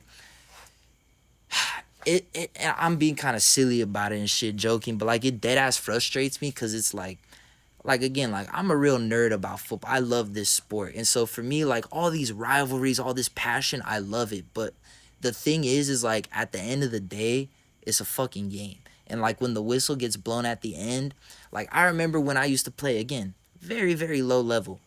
Very remarkably, like, the lowest level. Let's be very clear about that. But back when I played, I loved to talk shit. I was a shithouser because, like, it's fun, bro. Like, that's a part of being competitive you and telling shit. me about all the people you fuck around with. Yeah. And the thing is like, my favorite ones were the people who after the game weren't still on some like, oh, fuck you, like trying to fight and doing all this extra shit. Because, like, at the end of the day, none of us are going pro at this level. Like, we're all just out here to play for fun. And, like, my favorite shit was when a fool would still come up and dap you up after and show respect. Yeah. Because it's like, bro, it's all a part of the game. Like, you got to understand, you got to be smart enough to know that, like, the reason I'm fucking with you isn't because I hate you. It's because I want you to miss. I want to win, bro. I want you to not do as good. And, like, if I could mentally throw you off of your shit a little bit, that's going to give me a little bit of an advantage. And so, like, there's shithousery, and that's a great part of the game. It's a fun part of the game. I love it. I love the players who do it. Like, I love Lisandro Martinez. He's a big shithouse at United. He does it for Argentina. I love all that. It's great. I was just bigging up Rodrigo De Paul. He is a master of the dark arts. Like, that. I love all that shit. It's crazy. I love all that shit. But then when the game ends, the game ends. And it's like, bro, you know what I mean? So, whatever the fuck happened after the game, both on the players and the fans, and like, we still don't know 100% confirmed details of what started the event, which is why I'm still kind of reserving where I'm placing like most of my personal blame. But just in general, to see a situation like that playing out after a match, No, is embarrassing, there's a bro. huge difference between being passionate for the team you support or the country you support compared to just being a dumbass, bro. Like, there's no need to fucking go to those fucking lengths. Like, as we see, I don't know, like, we might stem off a little bit, but we seen also, I think it was an LA Galaxy game recently, too, that we had a bunch of fools, like, start fighting in the parking lot. Mm. Have you seen about that? I actually didn't know. I think it was like a week or Huh. 2 weeks ago. There Hmm. was literally a bunch of LA Galaxy Damn. fans who came out and they started like they made the team look bad because they literally started coming out. I think I was fighting. Who were they fighting? I think it was Real Salt Lake fans or something like that. I was at But that game, so I don't think so. I don't know, man. But I forgot. But it did happen Huh. recently. Alright. Anyways. But like I was saying, man, there's a difference between like there's no reason why I should get to that point. There's like yeah, love your club, support your club, but that's not supporting your club, man. That's just straight up being a It's just dumbass, man. it's just like using football as an excuse to have like shitty behavior. You know what I mean? Like It's like you trying. can't blame it on like, oh, I was hyped up on the team and shit. It's like, bro, like you have to act like a fucking adult regardless. Like It's like a person who drinks, man. Like, are you yeah. gonna be able to handle your drinks, or are you not gonna be able to handle your drinks to know, like, oh, to not Yeah. to do this at home with you, so you're not in public, so you're not making a fool out of yourself, type of thing. Yeah. Nah, 100%. 100%. And so I wanted to put that out there of like cuz a lot of people have been putting all of their blame on the organizers, which I want to get into that too, but I think that a lot of these fans and some of these players have like Don't you think a it's lot of crazy personal blame to put on themselves. that Condon Bowl hasn't came out with a statement or anything like And so that? Don't you think that's my next point is holy There's a shit. lot that needs to be said, bro. I don't There ever is I a don't lot to be said. I don't ever want to go to a carnival organized event again. That's crazy. I don't. Not in. I don't. I really That's don't. I crazy. have no desire You're because boycotting it right now. not boycotting because someone else is gonna go to wherever I was gonna go. Like Yeah. it's not like my lack of money is gonna change anything. It's like I don't feel safe. Like I wouldn't feel Understandable, yeah. safe going to like, and you know if it's like a club game, something like more local. Like because at the end of the day, it has always been a bucket list thing of like I'd love to go see like a Boca, a River Plate, some shit Yeah. like so there are some South American football games that like I know the intense environments come with that shit, but like at the same time when we're talking about the highest fucking level of South American football, we're talking about Copa America, one of the most, if not the most historical tournaments in all of sports. You know what I mean? And we're seeing multiple events caused by, like, at the root of it is shitty ass organization that allowed this riot shit with Uruguay, Colombia, or allowed this gate storming event at the final today, whatever it is. These fucking events have only been able to take place because of the god awful organization and lack of structure But from Comnable. I don't know, man. Like, yeah, it's of course it's Condon Bowl's fault, but like, isn't it crazier that it happened in the United States, man? Out of all Nah, places. I disagree. I disagree. But come on, man. We're in the USA, supposedly one of the safer countries compared to somewhere in South America. Let's My say. thing is like I think in other places like there's just more understanding of like how the culture is like in other South American countries, they're used to having these intense football matches. They have these rivalries, like these derbies that happen in their leagues that are super intense already. So none of that shit is new to the law enforcement. None of that shit is new to the fans. Like I feel like they're all so used to it that it's easier to handle in those countries, and it's all on such a smaller scale. Like their cities are smaller, their fucking stadiums typically aren't as big and shit like that. So like everything is just scaled down massively versus in the US everything is bigger. You have a much more of a blend of cultures who aren't used to interacting with each other like this because we don't have high level football in the country like this very often. So when are all these Colombian fans gonna be together with all these Argentinian fans? Like all this shit never happens here. And so I feel like it's not as surprising to me that like it happened in the US, and I don't think it's also that indicative of the United States. Like I think that something like this could happen anywhere where the organization is this fucking atrocious. Like I think the assumption was that because it's the US, it'll be fine. That's what I really think. Because I feel like when I've watched other Copa Americas before, like, you'll see fucking hella security in the crowds with riot gear all ready to go, separating the fans because they already know, bro, these two motherfuckers, they're about to go get down So if we do you don't. think that's why they didn't do it though? I Because they just would look think they were crazy for too the United lazy. States. No, I think it was laziness. You think it was laziness? I You don't think think it was just a bad call? just like, oh, it'll be alright. We don't need to do trying it. to not look like those other countries. Be like, oh, look how bad. Not it is. not like, Riot oh, Shield let's try to squads make the U.S. look better. Literally just I like, feel like I'm it sure it'll be was, fine. honestly, yes. No, I feel like that was. I doubt it I feel like that because has to have some. I don't think they care rollerblading about trying to make with the that. U.S. look good. CONMEBOL Nah, has no man. benefit to that. I literally think it was like a straight oversight of just assuming because these U.S. stadiums, it's U.S. law enforcement, U.S. this, U.S. that everything will be straight. But like, if you don't put that extra security in check, one of the things that I saw a journalist talking about on Twitter, I was like, bro, like, this is a perfect example of like how the fuck are they this stupid. What FIFA does for their huge games for like the World Cups and stuff like that is they set the perimeter for entry like far as fuck from the stadium Yeah. to keep everyone spaced out and keep everything far so like no one can even get close to the stadium if they don't have a ticket. Like you scan your shit far as hell before you even get in. With this shit, they had it everything set up as it was just a normal day at the stadium. So like right, that's why everyone was able to break in so easily. Like you wouldn't have had a situation where everyone's flooding up at the gate trying to break in if they had to run like a half mile to get into the stadium. You see what I'm saying? But the shit was right there. They just had to walk right into the gates right after that. So like, and that's how it was for us at SoFi. It wasn't no like far ass walk. it Like wasn't really crazy, we walked yeah. the whole long walk was before you scanned your tickets, Yeah. and then we finally got up there where we scanned our shit. But like, And even that wasn't a crazy process. and so they man. said that so like the journalist I was reading from on Twitter was saying that like for the 2026 World Cup they've already planned and like some of the plans are like publicized about it. Like I saw them talking about it for in Philadelphia where like Yeah. they're gonna do their ticket entry totally different to like an Eagles game at Philly because like this isn't just your everyday fucking NFL game. This is a way bigger deal, and so they're pushing the ticket like entry shit way back and upping the security a lot and shit. And so like that's the common sense shit where it's like, how the fuck did CONMEBOL not think of this shit? Like, how do you not understand that in the most like Colombian major city in the entire country, Miami, you're gonna have a lot of fucking Colombian people that aren't trying to pay two bands that want to get in this game. Could it be possibly to like how we take it back to last podcast again when we were talking about how it's kind of crazy, how it's kind of last minute thing that the United States got picked to be the host nation this year for Copa?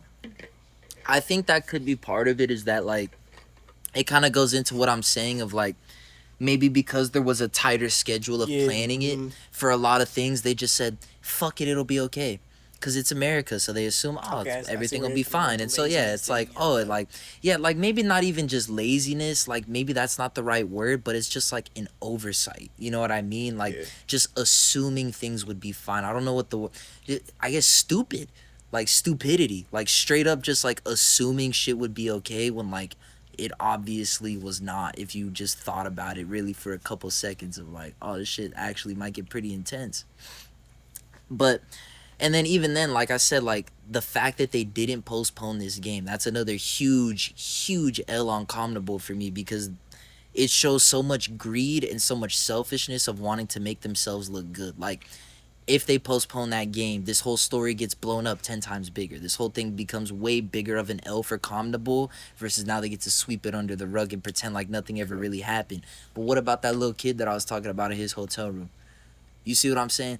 That's the reason I'm so pissed off at CONMEBOL. That's the reason they needed to cancel the game, is because of the little kids, all these not just, but like all these people who paid, emphasize that, paid thousands and thousands of fucking dollars for their tickets and didn't get to watch the game that they paid for.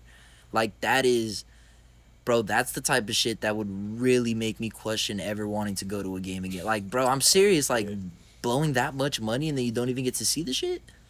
That's, bro. They're probably still gonna have to go through the headache of getting a refund, bro. Who knows? That's what, yeah. man, I don't even know. Because the seat got taken, bro. I was talking to my girl while we were watching the game, and I was telling her I think they should issue full refunds to everyone. whether you got in the game or For not. real, you think? Because even if you got in the game, your experience was fucked. You were having to see so much shit. You probably got trampled on it. Like, bro, Probably people who should have not been in your section like were in your section. exactly. Yeah, There's man. probably like maybe 5-10% whatever that had like a uninterrupted chill experience. It seemed like from what I was seeing, a vast majority of people at least had a hard ass time getting in, even if they did get in. And then who knows if they even were able to get to their seats. Like, and just, imagine the shit. And then fuck that, the stress, the fucking stress. That's what I'm Like, saying. even if you got in, just worrying about. Imagine the shit. getting a seat. You're not gonna be able to get up and go grab a beer. You're not gonna be able to get up. Yeah. You get up. Someone's gonna take your shit. Sit down, I didn't bro. even think of that. You can't even bro. take a piss. Holy shit! I didn't even think. That's a great point. Holy fuck. So yeah, just all of that, bro. Yeah, like bro. the fact that they didn't postpone this game. Brain rot. Like, I don't fucking understand how you make a decision like that, bro. Like, it seems like the obvious choice. Like, you have to postpone that game. I understand. You have to fucking honor the people's tickets. I kind of got on board 100% with you. Or I already been on board. It's ridiculous what happened and shit. But it kind of was like how I was telling you right now. I was like, dude, like, you were not even able, even like, let's say you got in and were able to sit down and get a fucking ticket, bro. You couldn't even enjoy the fucking game, bro, because you're over here watching a seat, so who's gonna try to push you out your seat. The whole shit's a mess. Fucking, yeah. You can't even, like how I was telling you, can't fucking go grab a beer. You can't. Bro, I saw grab videos some of food. certain people who couldn't even get out of their aisles because they were had so more packed people. up. Yeah, like people the were just aisles were full of people. There's probably You're groups of people in. who were like basically probably sharing to a seat, probably. Fuck and shit, yeah. bro. Nah, bro, like, man, the whole shit looked like such a terrible experience. I hope they issue full refunds to every single person who bought a ticket. You got lucky, bro. Fuck yeah. We got lucky as shit. Our shit went pretty smooth, all things considered. Perfect, honestly, when you think about it, bro. No, 100%. And, like, I'll say, like, shout out to SoFi, because it seemed like they had that shit pretty well set up. Like, the stadium's pretty... And all the different entrances. Let's also be real. Like, it just wasn't anywhere near that high level of the game. Yeah, like, the hype wasn't anywhere near that level. It was a big game. Brazil, like, is a big game, but... First knockout. Dude, like, it is not nowhere near. Like, bro, if that would have been the final, who knows what type of shit we would have had to go through, bro. And, like... Thank God, honestly, like, thank God, like, it wasn't, bro, like, that shit, whew. Man, so I guess it kind of segues us into a conversation that, like, literally almost since the last podcast, I feel like we've been having this debate on and off between the two of us, which is, like, Copa versus Euros. Like, the two tournaments have had, like, very stark differences on and off the pitch, and I feel like overall, from just a pure enjoyment perspective, but then also from just an overall tournament perspective, the Euros was definitely the better tournament for me, bro. I don't agree with that, bro. And I know that you've been saying that you disagree, and I can't understand after everything that's been happening. But that's off the pitch, bro. On the pitch, it was almost basically the same thing, bro. Look at the final today. It was in... If it wasn't Spain actually playing a decent game, it would have been a boring game. Yeah, but it wasn't. Yeah, but it wasn't because Spain played a decent game. What the fuck? What do you mean, bro? But how boring? If Spain wasn't good, it wouldn't have been good. But they were. How boring is it to just watch Spain basically dominate a whole final, bro? That's like they didn't dominate the whole final, bro. Fucking England had chances. Bro, they had any equal, chances, bro. Man. Nah, bro. Like the first half was close. It was the same thing, bro. Nah, I feel like there's bro. Literally in the beginning of the Euros, how much fucking own goals were scored compared to actual goals? That's the one thing I'll be able to like give you is that like the Euros got off to a slow start. Like the first couple rounds of fixtures in the group stages were rough. 0-1s, 2-1s. But the games got so good towards the end of the group stages and then the knockouts, like you say the knockouts, bro. Better than the Copa America. I would say the only two good knockout games was probably, of course, Spain versus France. Probably. What was the other one I was gonna say? Spain versus Germany might have been the best. That's probably the best game all summer. Honestly, Spain versus Germany was the best game all summer, bro. It just was. That was a banger. It was an absolute banger. Honestly, Netherlands and England wasn't even that good either, man. This was a good Portugal game. and France was a good game. I remember that game. It was really. It was all right. I No, that was a mean, good game. But besides that, man, I don't know. see, I would even say this one wasn't that good, and you're still saying, like, to me, that shows how much quality this tournament had, bruh. And you missed some bangers, bro. I'm sorry, but, like, Austria Turkey was a my God. fucking banger. But It was a then this great was saying, game of football. and this guy's saying Colombia and Uruguay is a boring game, bro. Because there was nothing Man, happening. Bro, like, the difference is, bro, is that the Copa games, penales, fucking blowout. Barely anything happened Bro, in it's the this game. same thing with the Euros, man. What are you talking? Bro, all right, show me a 1-0 here. Pens. Okay, this was like the only shocker right here. I was gonna say crazy ass upset, Switzerland beating Italy. This game was pretty boring, but at least we had a crazy ass minute with Jude and Kane with the last Blowout minute right winners here, and shit. bro. This one, bro. yes, was a blowout. Austria Turkey was a fucking banger. England Switzerland was a pretty Pens, entertaining man. game, but it was pens. But it was a because They it went felt like pens, bro. Switzerland might actually win. That gave it some drama. But I'll give you that. Not the best game. Netherlands Turkey was another solid ass game. Honestly, really entertaining. But I also game. feel it's also unfair. Turkey was probably one of the most entertaining teams of the tournament, bro. I mean, I guess you could say. Turkey was lit, bro. They had their fans made every game feel like the fucking World Cup final, bro. That shit was lit, bro. Arda Güler scoring bangers, But that's bro. an underdog, bro. That's an underdog. Which what's is the, fun. What's the chance of that, bro? Which is fun. That's what I'm saying. Like, this made it a better tournament. You That's had not an gonna make awesome it more underdog memorable. story, bro. I don't know. You had England with That's these not gonna make last it minute more- winners, all the comebacks. What's gonna make bruh. this tournament more memorable for people is honestly gonna be England choking. No, it's To- not, yeah, bro. mhm. It's Spain with the amazing tournament they played with the breakout of Lamine Yamal, Nico Williams, Germany, the host nation, crashing out against the eventual champions. But even then, this Germany team is so full of talent. Toni Kroos last tournament, Jamal Musiala first tournament. Like, all these amazing storylines around that shit. Excuse me, everybody. Obviously, there was all the crazy ass fucking storylines around Ronaldo in Portugal. Like, that was a wild roller coaster journey to watch the whole time. Honestly, I would say this game wasn't too great, but just because I wanted to see the stars kind of do more there. Like, France honestly wasn't one of the teams that impressed me the most. But overall, bruh, looking at this tournament compared to the Copa, bruh, I'm sorry, bro, but I like, don't know, man. pens. But look at nothing Canada, game. bro. You're talking about Turkey, but bro, look at Canada. Literally, their first ever what? Honestly, one of their big tournaments, and look how far they got. Bruh, but that shit was all off luck. Like, they played okay, but at the same time, bruh, like, the fact that they came up against what, a okay Venezuela We team. got a special guest here. What? Sick ass fool. Oh shit, I didn't see that. What the fuck was that? Bro, it's a cat. What the fuck? That was weird. That's That's hilarious, man. crazy. Special guest, bro. Bro, these games were not like that, bro. Like, just look at the lack of goals, bro. Look at the lack of goals. You had one game where a team scored more than two. One game where a team scored more than 2 goals. Think about that. Close games, man.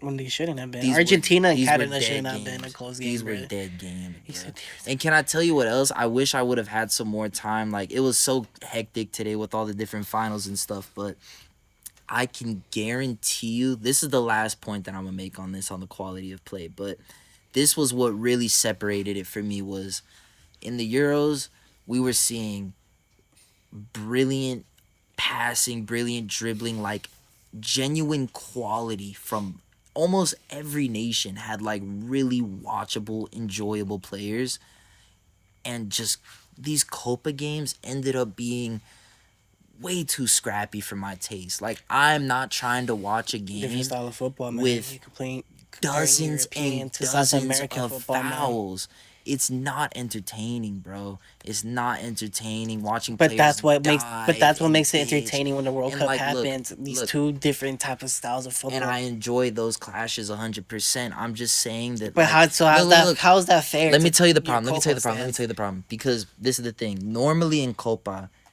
a lot of the teams play like that, right? But it's normally at the top. You got your teams like your Argentinas and your Brazils that pop out and still score bangers, still play beautiful football, and are able to kind of rise above that. The reason why this Copa is worse than previous tournaments, in my opinion, like look at the back in the days, you would have teams like Chile, beautiful teams with Alexis Sanchez, Arturo Vidal, Eduardo But they were Vargas scrappy playing, as fuck, bro. but They were they like one of played, the but dirtiest they playing teams, played bro. good football in moments. They scored great goals in moments. They would Hmm. give you moments of qual. That's how many times did I text you during this tournament saying, where is the moments of quality?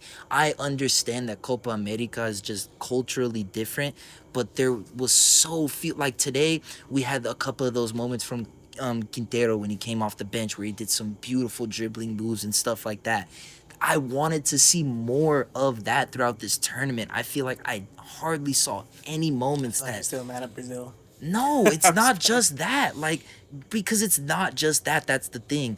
This Uruguay team is very, very direct and scrappy. No artists, no entertainers, just straight workers. This Argentina team, as much as they are successful, because Messi is no longer the same Messi we're used to seeing, there's no beautiful football coming from that team in this tournament. The closest thing we got to it, honestly, I'll say, is Colombia. That was like overall the only team that did like exciting, beautiful, entertaining things that like, let me put it like this. Let me put it like, I don't, this might help you see my point a little bit more. Watching Copa America was entertaining. Watching Euros was entertaining. Watching Euros made me want to go like kickball.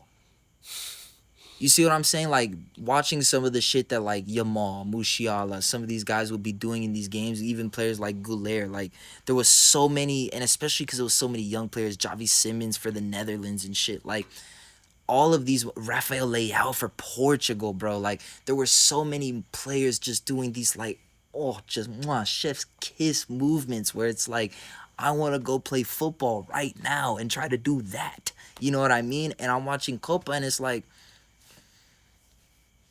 when are we gonna get to the pens? I guess like because it seems like both teams that's all they want to do. Like so many games, teams are just shutting it down, going for pens, and it's like, especially like I'll be honest, man, watching Uruguay was tough for me this tournament at times. Like in possession, they were entertaining because they tried to go so fast. They had that Bielsa style of like just get down the pitch as fast as possible and Yeah, fucking shoot. You know what I mean? press the But fucking out of defense. possession, all they wanted to do was scrap up games, and especially in these knockouts against like Brazil and Colombia, all they were doing was try and make it nasty and just fucking foul the shit out of the good play. And it's like, this is not what it's supposed to be. Like this is not the top level. This is not how I would want to coach a player. This is not how I would want to fucking see my kid playing. This is not how I would want to play.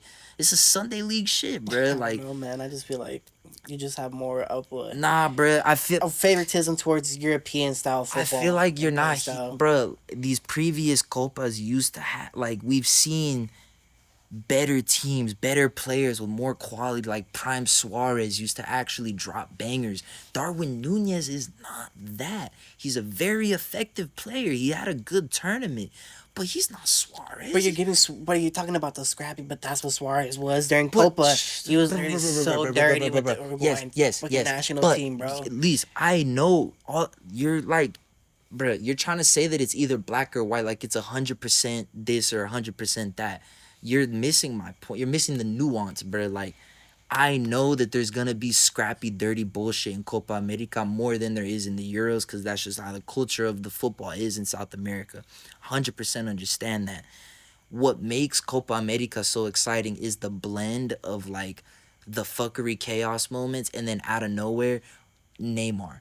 doing some beautiful shit out of nowhere. Suarez doing some beautiful shit out of nowhere. Messi doing some beautiful shit. Bro, it's a new era, bro. Those players are gone, man. And there's no one that replaced them. How are you missing that point? That there was nothing fun about this fucking tournament. There was no good player. Who's the player of the tournament? Tell me right now. That besides James, because he played really well. Besides James, who's the player of the tournament? Because I just named like 7 people who crushed the Euros. That's tough, man. It is. It fucking is. You know why? I'll just give it to the top scorer, honestly. Because the tournament wasn't as good as the Euros, doggy. On the pitch, those players did not play as well, doggy. You feel what? Do you finally see where I'm coming from? Sort of. The individual quality of play from footballers was worse. Like, that's the most simple way I could put it, is like, these amazing players of South American football that used to carry these tournaments. Alexis Sanchez was another one I could put in that category of like the former artists who used to have those moments, the jaw-dropping moments. They're gone, dog. They're replaced by 34-year-old Salomon Rondon and shit. Like, I'm serious. Like, those were the players that I was watching in this tournament. Like, this shit was hard to watch at times, bro. Like, the quality of football was poor. Very, very, very poor. I don't know, man. I feel it was very good back to back. It was end-to-end action scrappy for a lot of games. Bruh, with no quality though. Like, they would just be running and then like nothing happens. There was no good passing, like no final ball delivery, no shot that was ever threatening. There was no game where a keeper had a crazy performance saving a bunch of shots. You know why? No team took a bunch of shots. The only good keeper performance was fucking Dibu and Benales, but that's different. Because, yeah, you're guaranteed to face shots in a fucking penalty shootout. But that fool didn't do shit in the actual term.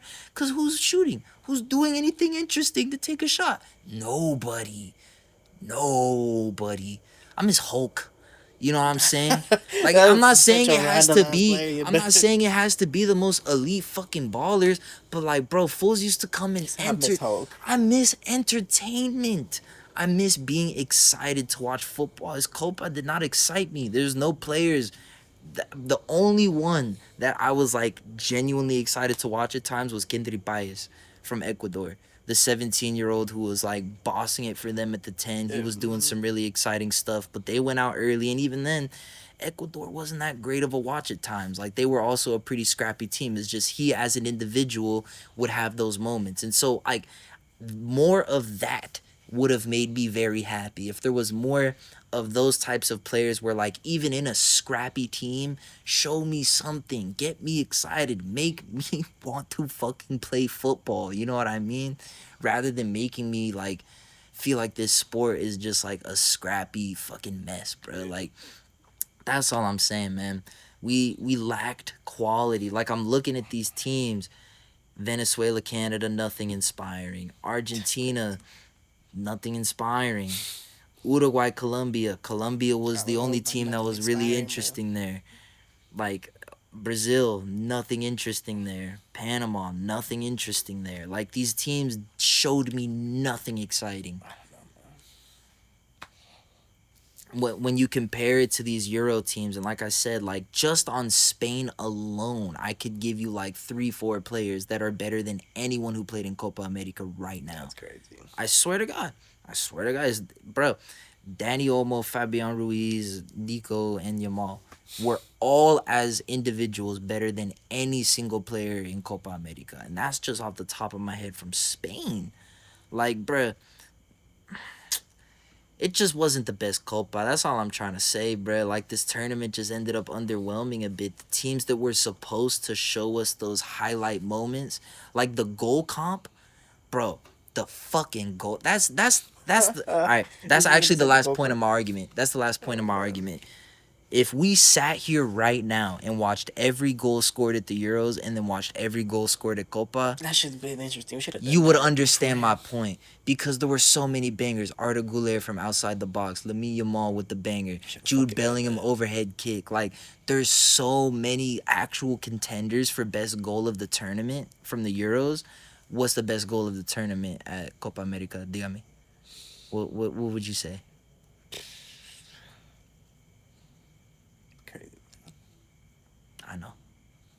I don't even know if there was a goal from outside the box. I can't place it. I can't say if there was a goal scored from outside of the box. I think that's it, bro. Euro's cleared. It's okay. It's okay. It's okay to be wrong, dog. But Euro's cleared. No, man. Alright, man. I guess it was just the Argentina script, man. That's what I always knew it was gonna be tough to convince you of that, because you such a Messi stan, and I get it, bro. You gonna ride that thing till the wheels fall off, my boy. But nah, man. I love Messi, bro, but I'm definitely not doing that like how you would with Ronaldo, man. Talking crazy about that man, bro. You talk crazy about that not man, at all, bro. I just point out facts. He said, I just point out facts. That's all I do. I just point out facts. Biggest Ronaldo Glazer, man. Nah, bro. I'm definitely not the biggest Ronaldo Glazer, bro. You ever seen Speed? Okay, man, but that's different. So then, you're actually like you've actually looked into who he is as a person, bro. I'm wearing a Barcelona hoodie right now. But that doesn't matter, bro. You just love him because he's one of your club legends, man. So okay, but if I was a Ronaldo Glazer, then I would be on all that type of shit. I would be wearing my Real Madrid shit. I'll have my hair cut like that to the side with little blonde tips on it. You almost did it, bro. I would have a 6-pack of fucking abs. Y'all can see I'm fat and shit. Like, yes, I ain't no fucking man. Ronaldo stand like that, boy. I ain't got no tats. Like, I'm not like a loser like the normal fucking Ronaldo Glazer. That's crazy. You feel me? Yeah. Not for real. Like, I don't have a spray tan. Like, there's a lot of things that like real Ronaldo Glazers would do, bro. Like, that's not me, bro. I just appreciate like, the player. I don't know, man. That's wild. That's a conversation for another day. We can't get into that shit right now because there's too much other shit to get into. Jesus fucking Christ. We've been doing good, bro. Yeah. All right, man. So, I mean, it's kind of a hard segue. You know what I mean? Like, there's not really any way to smoothly transition from, like... we got drinks, bro. Yeah. No, you're not lying. You're not fucking lying. So, it's been a crazy week to be an American. It's been a crazy time in general. The last decade, I'll say, has been pretty fucking wild to be an American. But, I mean, shit, dude. History happened. There was a legit assassination attempt on a former United States president, dog. And we saw it live on TV, man. And we saw that shit happen. What are your thoughts, bruh? Fucking, they shooting at Donnie, bruh. Bro, I was shooting. Honestly, I didn't watch it live. I remember I was just chilling. I think I was getting ready to watch which game was it? I think it was gonna be the third place game, though. Yeah, Uruguay, Canada. And my girl comes out the bathroom and she was like, "Did you see that Donald Trump got shot?" I was like, "What are you talking about?" And she was so vague about it. She was like, "Yeah, he got shot." I was like, "What?" And then I quickly go on Twitter, of course, and then I saw the video where it was literally, it's like, it's crazy to like, thank God, like, of course we have different political views, but thank God he didn't actually get hurt or actually get killed or anything like that. But it was crazy to see a reaction of a person getting shot like that, because you literally see he goes like, he like touches his ears. He's like, "What the fuck?" Until he hears the boom. This probably was like a late reaction or whatever from the gun, whatever signs. I think he was in shock, probably.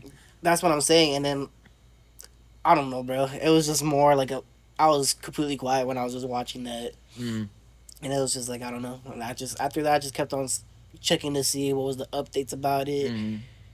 And yeah, man, it's definitely a crazy story, man. So like, just to kind of clarify what you said there, like, as far as differing political views, I think we could both pretty safely say that, like, neither of us are fans of Trump at all, from a political, personal, ethical perspective. But at the same time, like, and look, I think even me more than you, pretty safe to say that, like, I might be more of a Trump hater, just because, I'd be really following this shit. And so, like, even for someone like me who's, like, very passionately not a Trump fan, I don't even, yeah, like it's tough to say that like the dude deserved to die and stuff. You know what I mean? Like, I That's think a crazy thing to say. Yeah. I think like we get it. We're getting into sketchy territory. Like, look, dude, I get it. The guy's kind of he's a piece of shit. Like that's pretty sick. I think that's fair to say. Yeah. I don't think that's too controversial. But like, because of how important, and it's like whether you like him or not, obviously we don't, but like the role that he now plays in society like matters to a lot of people.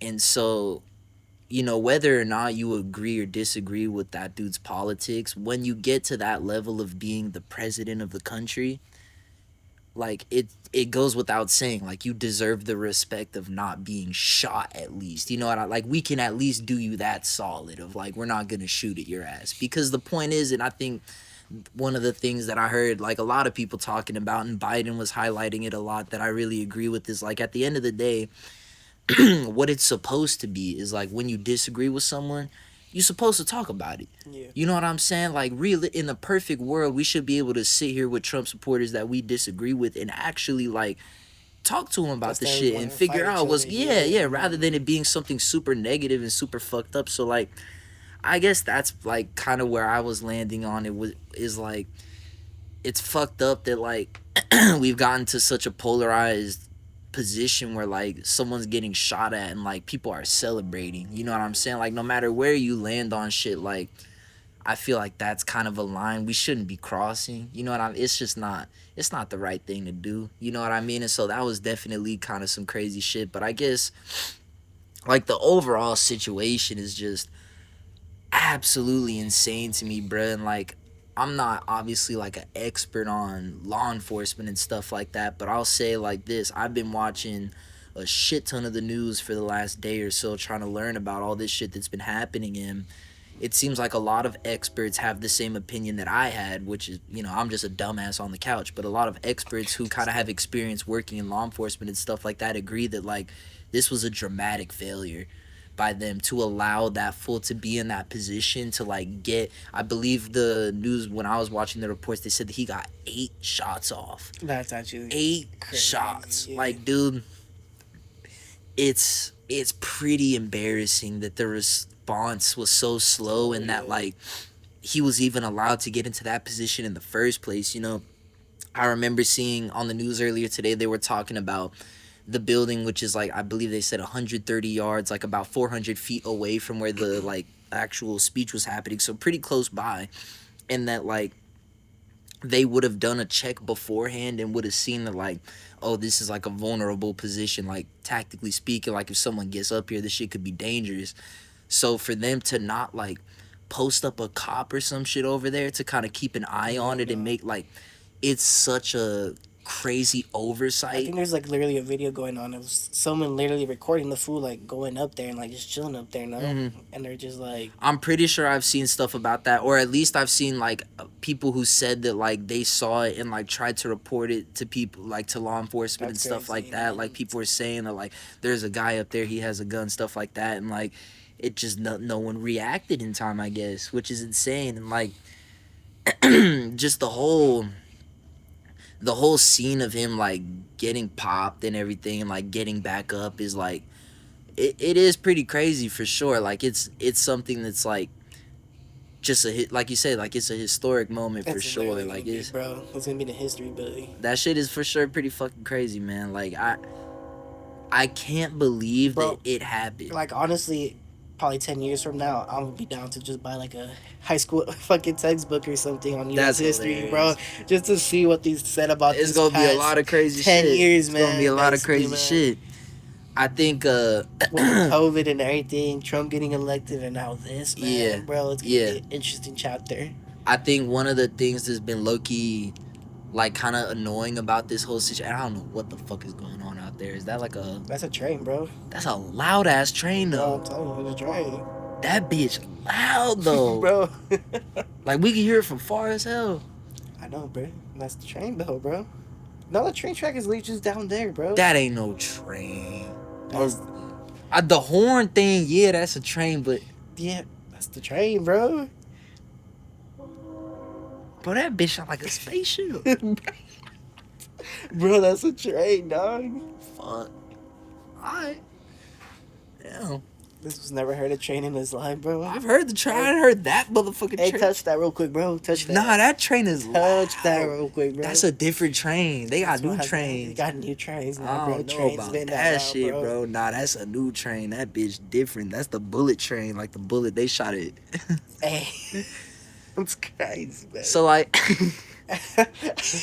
So, like, yeah, bro, what? One of the things that's low-key been pissing me off, I would be honest, if I could just kind of rant for a quick second, the amount of people that's been saying, like, oh, this shit's staged, this shit's fake. That's kind of retarded, yeah. Oh. Kind of silly. It's kind of... It's a stupid take. I'm sorry. It's just very low IQ take, bro. As politically correct that can be, bro. But nah, man, that's honestly the dumbest. Like, bro, someone died. Like, a random bystander that was there died, bro. I heard them talking about him today on the news. I forget the age, but the dude was like a fire chief and shit. Like, yeah, bro, like, he was like a firefighter, bro. Like, he's a hero. And like, bro, like, that fool didn't just die for no reason. And fucking, like, the dude who was the shooter also got killed. Like, you think he's gonna play a part in some conspiracy shit where he knows he's gonna get shot at the fucking end? Like, it just doesn't make sense, bro. For people to be saying that the shit is staged or something, like, it shows me that there's a real lack of understanding of how the media works, which, to give a bit of background for anyone out there, the reason why I kind of can speak on it is because I'm a journalism student, and so I kind of understand how this whole process works. And like, for people to be questioning the fact of like, how are the photographers there to get such a perfect angle, to get such a perfect picture the moment everything happens? Yeah. It's like, are you fucking like so stupid to think that the former president does a rally anywhere and there's not an entire pool of photographers covering his every fucking move every time he goes somewhere? You've just never seen the pictures because he's never got shot before.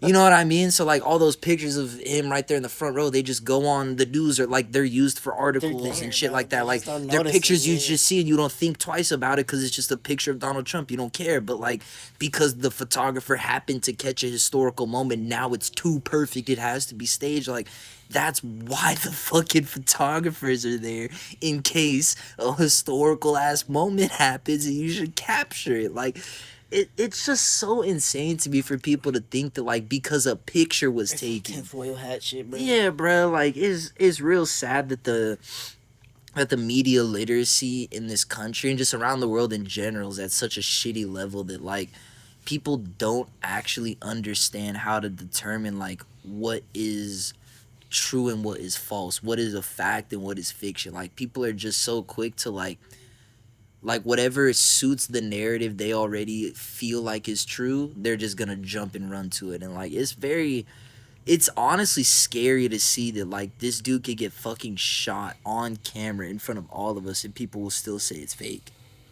Like, at this point, I don't know what can be real. I'm serious. Like, I'm getting worried for this fucking, the way that we interpret, and as someone who's trying to go into this as a career, someone who wants to inform the public on what's going on, it scares me that I could be putting myself in danger, to be at a dangerous ass situation, documenting it and telling people what's happening, all for someone to just be fucking neckbeard in their basement like, oh, this is cap. Like, dude, what the fuck? How are you gonna tell me that shit is fucking fake? I'm here, I just see his ear is fucking shot. Like, yeah, what? Man. Are you crazy? Man.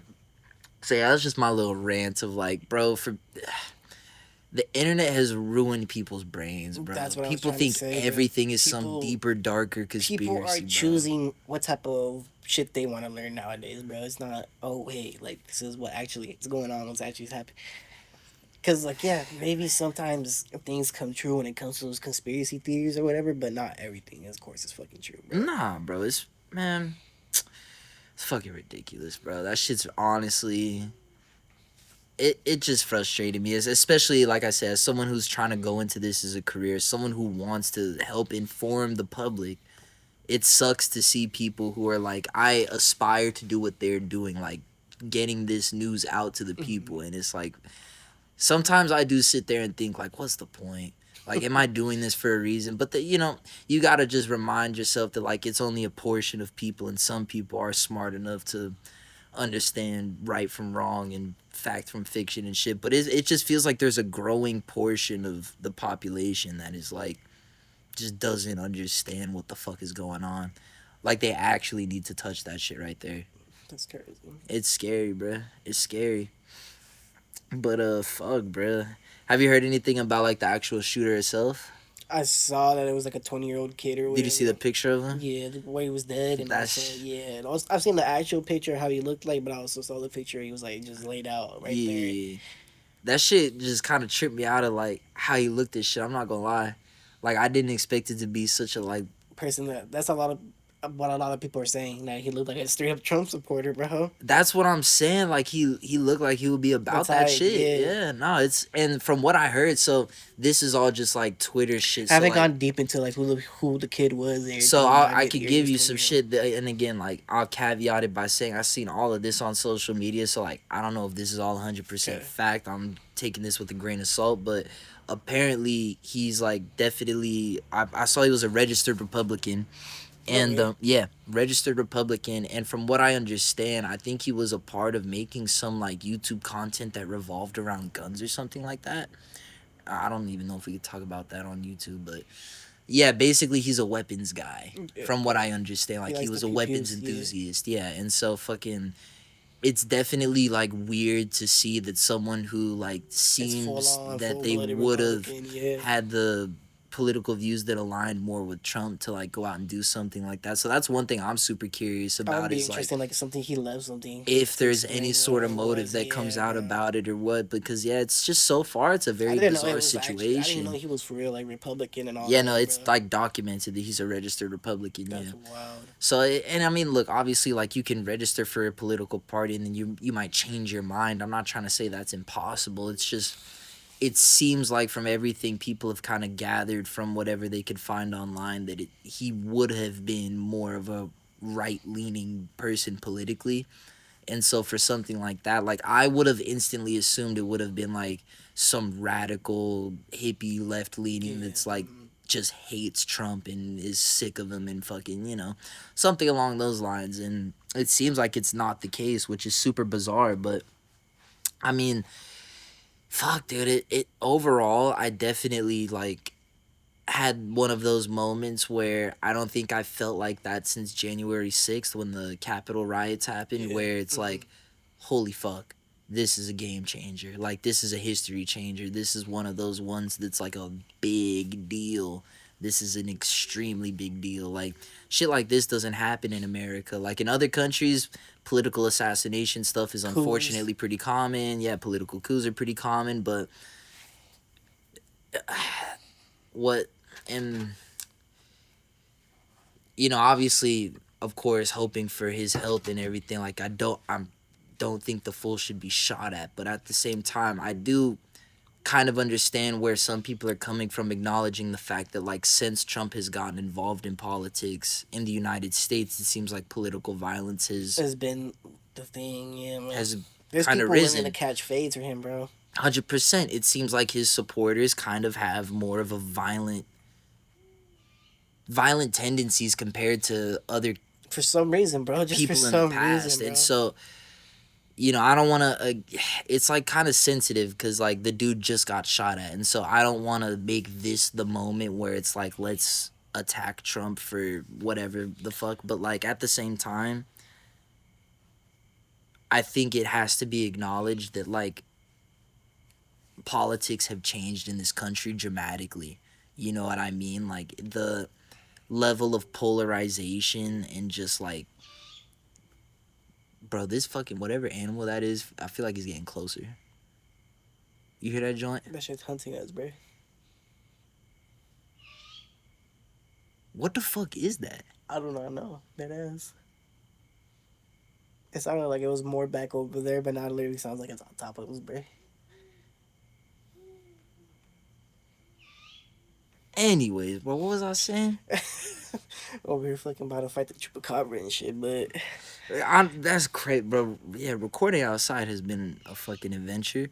But I guess just overall that politics has shifted a lot, and it feels like the guy is kind of a magnet for fuckery. Yeah. Like, guys, the Capitol riots happened, shit like this happened, and it's like these historical landmark moments of violence seem to revolve around him. And again, like, I know it's a sensitive time and everything like that, but and I'm not trying to bash too hard, but I guess what I'm hoping, and I know I'm wrong. I know I'm wrong. Like, it's not gonna happen. But it would be nice if this could be like a genuine time of reflection and like growth. Like, it would be cool if we could all like collectively, not just Republicans, but like collectively all like kind of take a look in the mirror and be like, holy shit, like we kind of been tweaking for a bit. You know what I mean? And like, it sucks because it's not gonna happen. Like, in my opinion, I just doubt it because of how. Since we're talking about this, I actually had a question for you. You were talking about before, like, of course, the people who are saying, oh, it's fake, whatever. How do you feel about the people on the other side, though, who are saying, look at what the Democrats did? They made Trump look such like a bad guy that he got shot or whatever. And that's I haven't all. even seen people saying that. Yeah, bro, there's a lot of people saying because they make him look such like an asshole and such a bad guy That's why it happened. that there is that's why he got such a motive for someone to have a motive to go do that to him.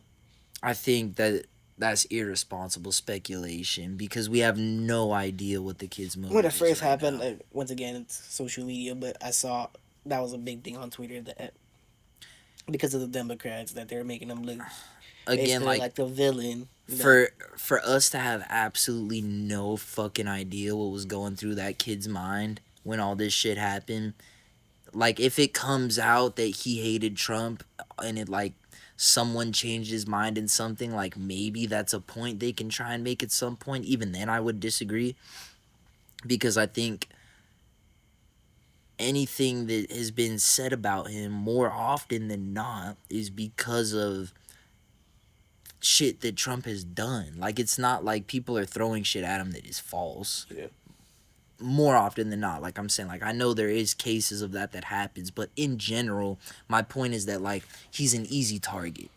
Like, he says a lot of shit, does a lot of shit that's like easy to say like, oh, this is wrong, this is stupid, this is bullshit. I mean, the dude's name is all over the fucking Epstein files and shit like that. And it's like, dude, like, Democrats didn't make that happen, you know what I mean? So like, if some Democrats decide to talk about it, which they have recently very publicly, if some Democrats decide to mention that during a press conference, that's not a Democrat trying to demonize you. That's you being a fucking demon. And that's someone calling you out on your shit.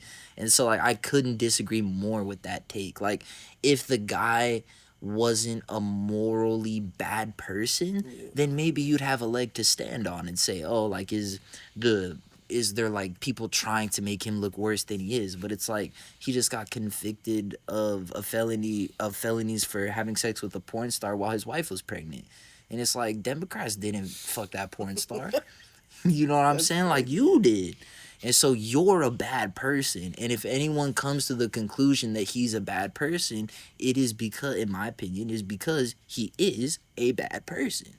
So like, you can't blame the Democrats for that shit. You're a bad guy. You know what I mean? Yeah. So I think that's a terrible take. I think that's a terrible take.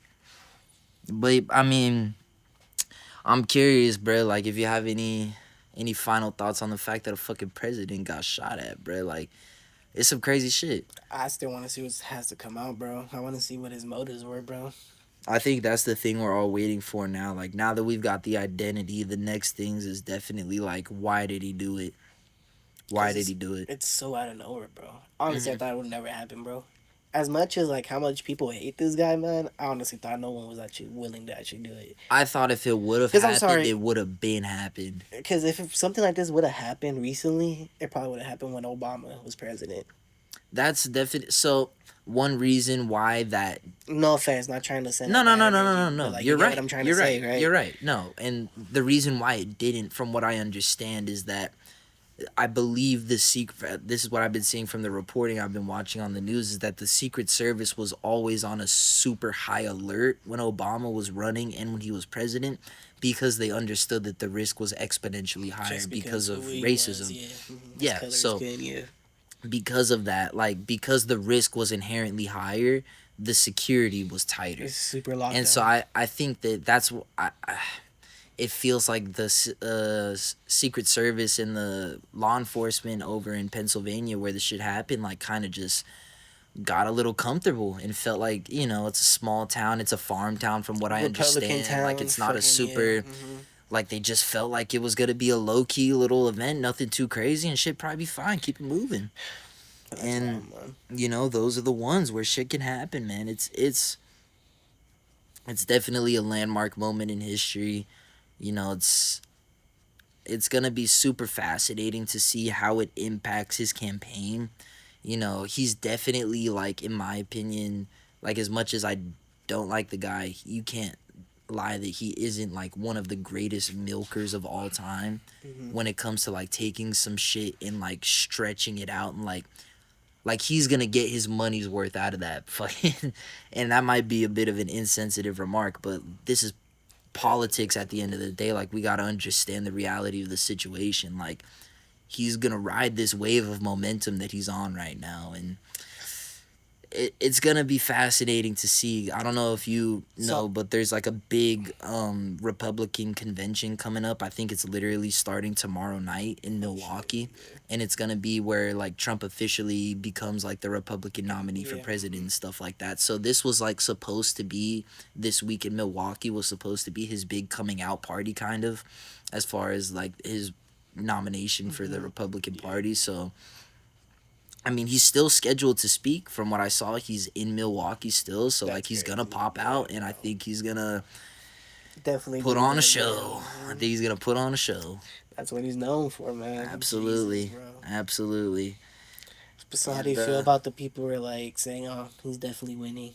He's got my vote now because of this or whatever, because of that picture, just because of." I mean, I No, just, I'm sorry. It's not just because of the picture, but of the situation that happened. But it's mostly because of the picture. I just disagree with the idea that this is like somehow dramatically gonna change things. Yeah. Because I think in a normal election, yeah, like if you had people that were genuinely sitting on the fence that were undecided voters, that's like the buzzword that gets used in elections is undecided voters. If there was a substantial amount of Americans who did not yet know who they were going to vote for, I think this could swing people towards Trump, because it is kind of like that stereotypical America heroic moment, moment. Yeah, 100%. But because we're in such a weird political world at the moment where like it's like a sports team, like you know who you're gonna root for, and there's zero question. Like, let's be real, Biden's had his problems throughout this presidency and throughout this campaign, but I haven't, not genuinely, I mean this, I think it's a bat. It's a bet. I think it's a bat. Anyways, That not means scream a louder. single time, not once have I questioned like, am I actually gonna vote for Biden? Am I gonna switch over and vote for Trump? Like, it's not even a question in my mind that I'm gonna vote for Biden again. Yeah. And like he can stutter and fumble over his words a million more times, it's not gonna change that. Because like they're such polar opposites, and like I just fundamentally disagree with so much of what Trump is going to bring to office, and I fundamentally agree with just enough of what Biden brings to the table that like it makes it a no-brainer for me. And I think almost all Americans fall into that same category with these particular candidates, where it's like you know who you're gonna vote for. I don't think this changes anything, not substantially. In my opinion, I just don't see how this shifts things that much. And you know, maybe I just live too much in a bubble of like being on social media and like seeing such hyper politicized shit. Maybe there is a lot of middle ground people out there somewhere in the fucking Midwest or some shit. Like maybe we're just too much out here in Cali where like, let's be real, like a lot of people out here really do either like fuck with Trump hella heavy or they don't fuck with Trump hella heavy. And I feel like there's no middle ground with that shit in But, Cali. No. You feel what I'm saying? Yeah, So no like, ground in Cali, yeah, but I feel that. so like maybe it's just because what we experience living in California, but at the same time, like I feel like these guys are just such polar opposites. Like, But like who's gonna get swung from Biden to Trump off of just some shit like this? I don't see it. Me personally, I just don't really see it. but there's like a lot of torn people who are like not fully Democrat, not fully Republican. They're just a common voter, I guess you can call them or whatever. But like a lot of like how Biden has been acting recently, don't you think like, oh, they say this and they're like, oh, that's who I want my president to be, someone who's like, See,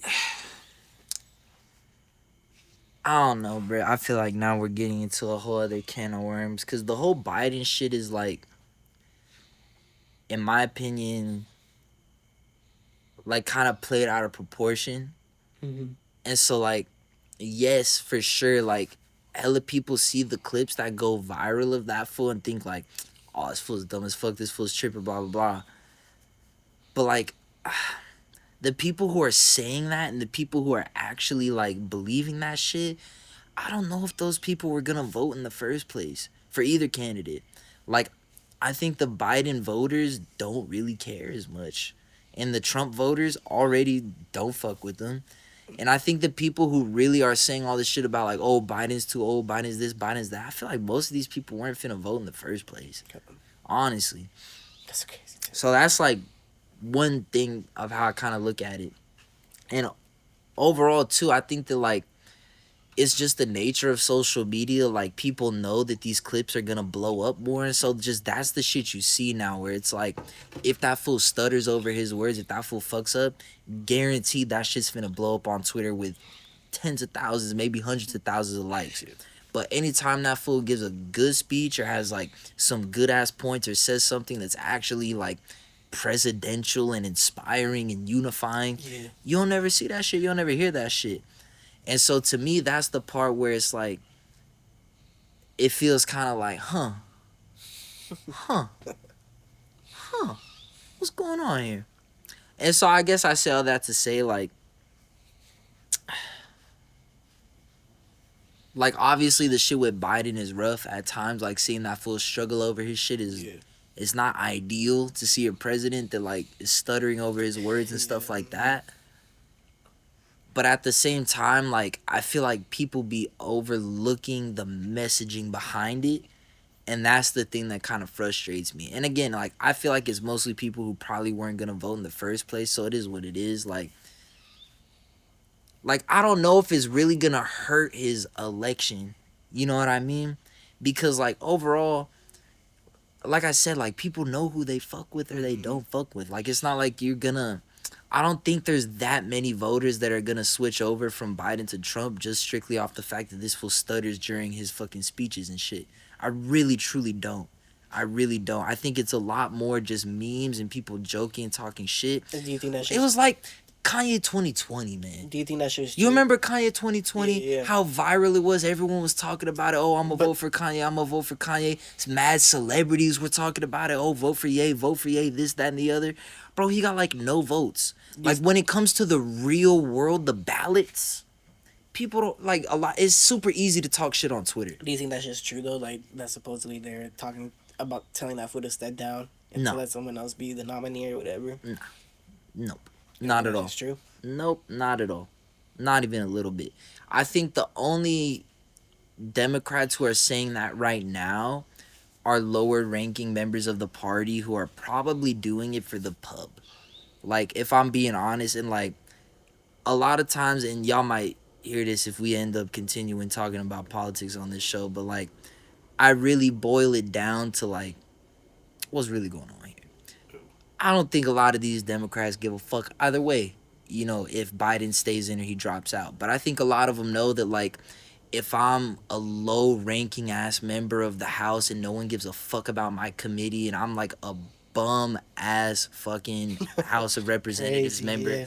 As far as like no, like I've never had a picture with Joe Biden. I've never hung out with Alexandria Ocasio-Cortez. I've never hung out with Nancy Pelosi. Like none of the cool Democrats fuck with me. I have no clout.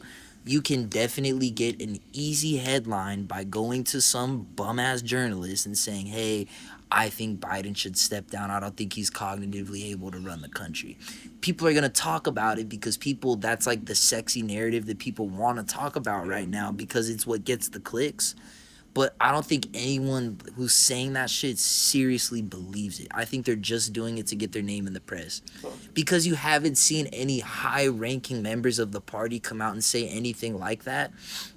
That's where I would say, okay, maybe there is real talks about this happening. Because if someone who's really high up in the Democratic Party had the balls to come out and say some shit, there would have to be real motion behind it. Because if they say it and then Biden still runs and becomes president, you low-key just became Biden's op. And you don't want to be ops with, for real, like, you don't want to be seen to be, like, speaking out negatively against the president and shit. And so, like, to me, it seems like there's way more smoke around that than there is fire. And if anything, I think that there's been a lot of media manipulation around it. I remember seeing a couple days ago there was a member, I think a senator, if I remember correctly, I could be wrong, it might have been in the House of Representatives, but it was a member of Congress who was like one of the higher ranking members of the Democratic Party. Like, it would have been the highest ranking Democrat who like would have spoken out negatively against Biden if the headline was true, because the headline said something along the lines of like, I am deeply concerned for President Biden. Yeah. But then the full quote from this dude was saying, I am deeply concerned about President Biden winning the election, and went on to like reiterate the importance of supporting Joe Biden and how Donald Trump is bad for America, basically, and shit like that. And so, like, when I see that the media is putting out a quote like that, where this fool is a high-ranking member of the Democratic Party who is trying to come out in a controversial time to show support for Joe Biden, and they're trying to spin it to look like the complete fucking opposite, it feels like that there is a concentrated effort from the media, and not just the right-wing media. Like, I'm not just talking about Fox News, like the overall media, to try and make Biden look like a jackass, to try and make him look like a doofus, to try and make him lose. Mm-hmm. And then this is where we really start skipping into conspiracy theory land. But I know as a journalism student that during Trump's presidency, it was the most views and thus the most profitable time for news stations in America. Like, everyone was watching the news because you either love him or you hate him, and you gotta know what he's saying next because he's always saying something stupid and fucking crazy. You know what I mean? And so, like, over these last few years, when do you see Biden in the news? Not really, bro. It's only ever reacting to something else that's happening. He'll speak on something, which is what the president, you know, like, It's supposed to come out for he don't need to be coming out every day saying some crazy shit. You know what I mean? He just comes out when he's needed and says some shit when he's needed. But overall, he's not giving crazy controversial quotes and stuff like that. And so because of that, the news just has less stuff to like get these big hype stories about and kind of create this controversy off of. And so basically, my conspiracy is that I think the mainstream media wants Trump to win because it makes them more money. And I think that's what it really comes down to at the end of the day. And honestly, I don't even know if I should be saying this as someone who wants to be getting a job in this shit. But anyways, like, it is what it is, bro. Like, if these are like some of the most massive media companies in the world. Like, this specific example I'm talking about is from MSNBC, the one I was just referencing with the senator, whatever it was, who got like completely his quote taken out of context. And it's like, MSNBC is not traditionally seen as a right-leaning publication. If anything, kind of the opposite. They would have been traditionally more seen as like a left-leaning publication. And for even something like that, MSNBC, which is a huge international news, like, bro, every fucking place in the world is following them on Twitter. And now y'all posting this shit that is like objectively false and is trying to make this dude look bad. It's just got me looking sus, bro. Like, why the fuck every quote of this fool stuttering gotta go viral? That shit's weird. Like, and then none of the shit that Trump ever does is talked about in the same way. And what trips me out is, like, I don't know if people know this, but no matter who wins, it's gonna be the oldest president of all time, no matter what. Like, Trump will be older than Biden is right now if he wins. Don't he, like, what, 3 years separate or something like that? That's what I'm saying. So by the time Trump gets to the end of his presidency, if he wins, he will be older than Biden is right now. And obviously, if Biden wins, he will be the oldest. So, like, Old as hell, yeah. no matter what, we got a fucking motherfucker who's gonna be in their fucking 80s. So why are we sitting here so obsessed over Biden shit just because he got a stutter? Like, that's the shit that it's like if the Republican candidate, if they were putting out fucking another John F. Kennedy that was in like his fucking 50s, some young dude, like, okay, like, it would be a fair point to like bring up Biden's age so much because he's going against a much younger candidate. But it's like, bro, it's the same. It's a wash. Yeah. They're both old. The only difference is Trump is better on the mic. Like, he's got better promo skills. He's got better promo skills, and it's like because of that, purely because of that, because he's got better mic work than Joe. That's the shit that has people feeling like he's like he's 10, 15 years younger than Biden. It's like, bro, they're the same fucking age, damn near. He just knows how to be in front of a camera, bro. He knows what the media wants. That's what fucking, like you said, that's why they love him. That's what's made him so successful is that, like, and I'll give him this, like, unlike a lot of fucking people, which kind of pisses me off how many people love to have an opinion but don't actually engage with shit. I actually watched the presidential debate that happened most recently because I was super curious to see, like, how the two looked on stage together. And, like, even as someone who's planning on voting for Biden, I gotta admit it, like, he's getting washed on like stage presence and charisma. Like, Trump owns his ass in these debates, and it's like, it's objectively true. It's objectively true. And so, like, because he does better in situations like that, he gets the pass for being as old as he is. But it's like, it feels hypocritical to me. You know what I mean? Because it's like they're both old as shit. And if anything, like, I feel like Trump has shown more of a tendency to, like, be the old man on their lawn, like, telling people, like, it's my way or the highway type of shit. Like, he's more of that, like, old school dude who's gonna, like, just change the rules and do whatever the fuck he wants just because he feels like doing it. Yeah. You know what I mean? Like, versus Biden, where it's like, yeah, the fool might have a fucking little stutter and shit, but it's like, I feel like he's respectful. You know what I mean? Like, I feel like he's a decent human being as much as a politician can be, at least. Obviously, you know, he's got a very questionable record with a lot of the stuff that's going on right now. And, like, let me say that, like, I'm not the biggest fucking Biden fan here. Like, it kind of pisses me the fuck off that we keep sending bombs over to Israel so they could drop that shit on Palestinian babies. That's kind of fucking crazy, yeah. Not the biggest fan of a lot of shit that Biden does. But at the same time, like, I just feel like overall, when you put the two options side by side, to me personally, it's been a no-brainer since 2016. And I couldn't even vote back then because I was still a kid. Like, I was Yamal's age, which is crazy. Fuck yeah. Jesus Christ, I don't even want to talk about it. But fucking, fuck you. It's always been clear to me that, like, this dude is just not president material, in my opinion. Like, it's just as simple as that. He doesn't have the respect and the class of a president, in my opinion. You know what I mean? And so it's like nothing changes that, you know? This situation that happened recently doesn't change that. Obviously, I'm happy he's okay. I don't want again, to reiterate, I don't want the guy to get shot in the fucking head. That's crazy. But none of my opinions have changed dramatically over the last 24 to 48 hours. I feel it. You know what I mean? I'll say this, and this is where I guess we could kind of leave it. I think it's absolutely insane that, like, within an inch, you know what I mean? I was seeing something on Instagram earlier, like, because he turned his head this way when he was looking, the bullet literally, that's why he got his ear. If he would have kept on staring where he was staring at originally, he would have got shot in the head. I don't know why something about that is just, I mean, it just shows, I guess, just how insane life is. Like, just fine margins in life. Like, there's so many moments where, like, just the littlest thing can make the biggest difference. It's just such a weird thing to see that happen. Fuck, dude. It's crazy ass times, bro. Crazy ass fucking time. That was a tough conversation to have, bro. Got deep with it. You got a little bit more deep with it, as you say. You're a little bit more heavy on the political side, I try to keep up as my best of my abilities. Ooh, that shit was definitely a heavy one, man. Shit, boy. Crazy. Whew, man.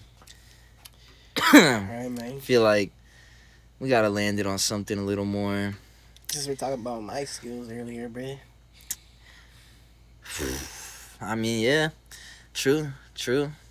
We were talking about Donnie's promo skills. Money in the Bank, bro. What are we saying? What are your overall thoughts on kind of the show, and then we'll get into some of the specifics. I think you said it. Probably the worst. Paul Triple H Levesque PLE we probably had since he officially took over. I guess we can say. If we're counting like Mania as the official start of the Triple H era, then like 100%. Yeah. I don't know if like how far we're running it back into like, because it was kind of a gray area for some time and shit. So I guess for simplicity's sake, if we'll just call it there, then yeah, 100%. Like, got a tickle in my throat. Excuse me. It's definitely just some of the decisions that were made on this show definitely left me thinking like, is that a dragonfly? I'm sorry, That's a moth, my boy. Nah. Yeah. That bitch huge. That bitch fat, bro.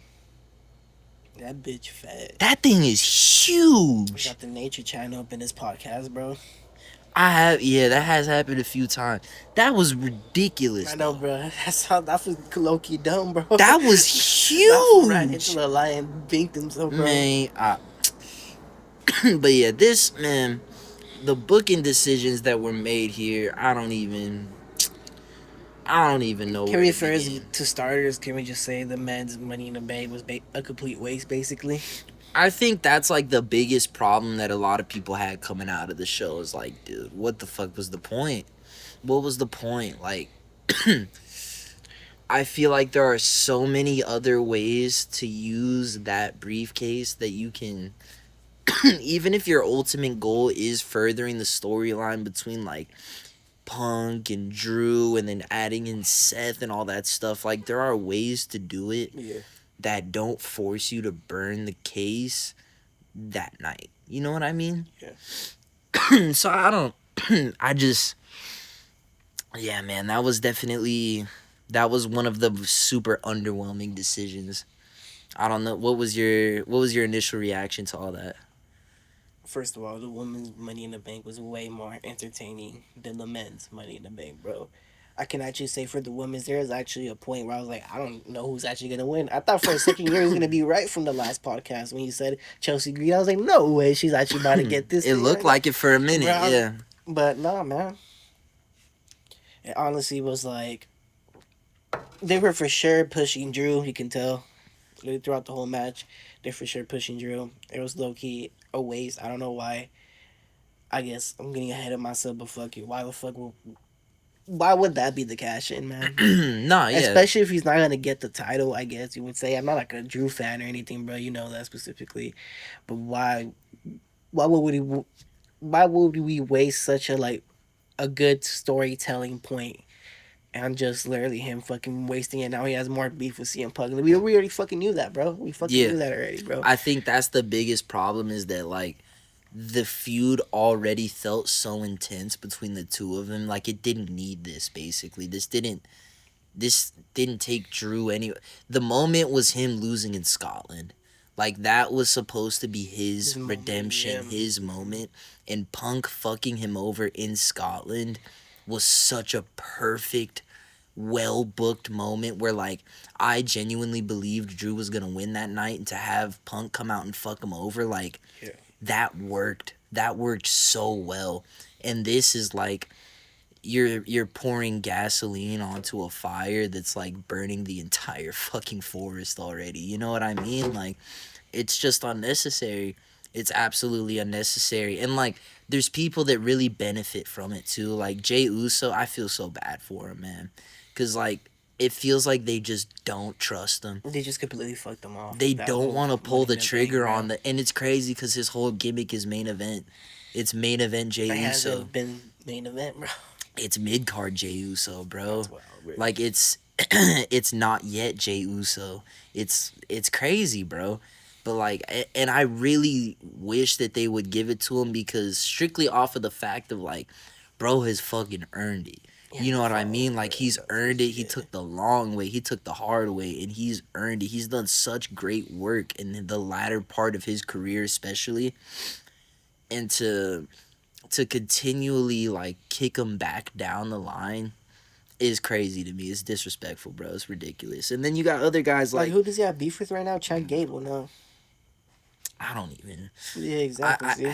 I guess kinda, but it's such a weak like just somewhat thrown together thing. Like it doesn't feel like that's a legit feud for real. Like I don't know, man. Like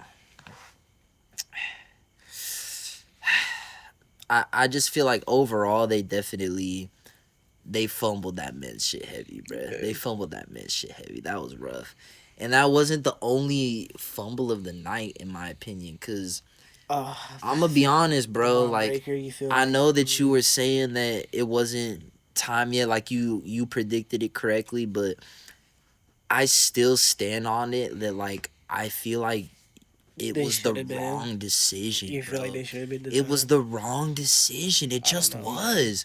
It just was, bro. Like it's literally the same logic I have with the whole Drew and Punk shit where it's like they had spent the last month or so on Raw building this fool up to be like some crazy fucking insane unstoppable force and it's like this didn't take him anywhere.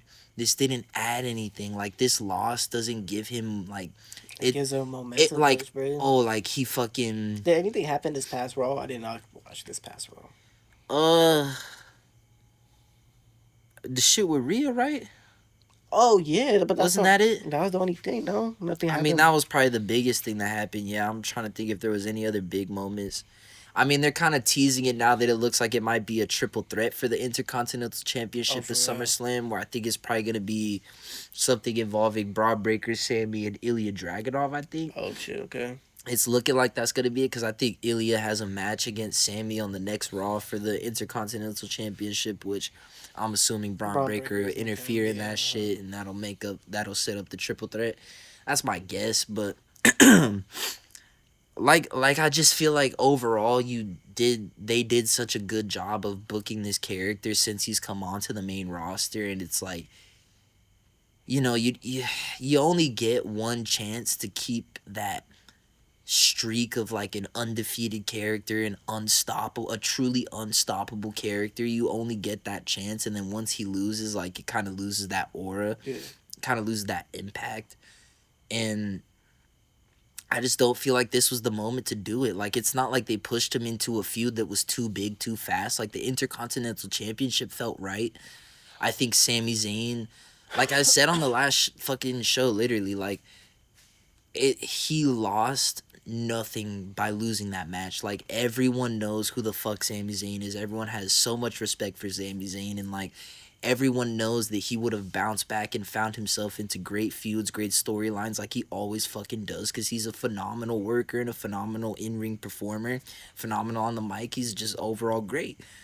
Braun Breaker, I feel like really needed this moment to like assert himself on the main roster. Is like, I'm here now, like this is it, like let's keep this shit going. And it's just a bummer to me. And like it's not to say that like he can't eventually go on and win it at SummerSlam and it could still be a good positive step in his career, but it's like why waste this time? Like this whole month in between, like you could already be building this character. I feel like if you push it back just for him to eventually do it a month later, it's like it doesn't get the same pop because it's like we've already seen him in this match. We've seen him lose it before. Like it just doesn't have that, like I said, the impact of like his first title match, getting that win. Like it would have just carried on the character in such an exciting way. Whereas like now, even if he does win it, it's like, well, we know he's not invincible anymore. We know he's not like that.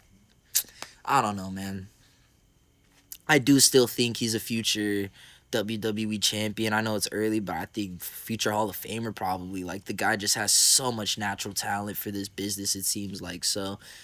I'm not worried as like a fan of Braun Breaker. I still think that we have a long, phenomenal career ahead of us to watch and enjoy. But I guess it's just a bummer that like they had a chance to do a really special run of like it could have been the summer of Braun Breaker, him tearing through the whole fucking company, and like I feel like we just missed an opportunity basically. And I guess this is one thing that like overall, if we could kind of criticize Triple H on a lot of what happened on this show and kind of in general throughout his run so far, I think he's a little scared sometimes. I think there's moments where he like the story is set up so perfectly and like it feels like it's time to pull the trigger and then he's not ready. And it's like, bro, you gotta pull the trigger sometimes. I think he needs to be like 5 to 10% more bold in his decision making. Like just don't be afraid to give us a payoff. Don't be afraid to give us something bold, something different, something big. Like I feel like there's too often at times where like this fool just does the safe option just for the sake of it. And it's like, I don't know, man.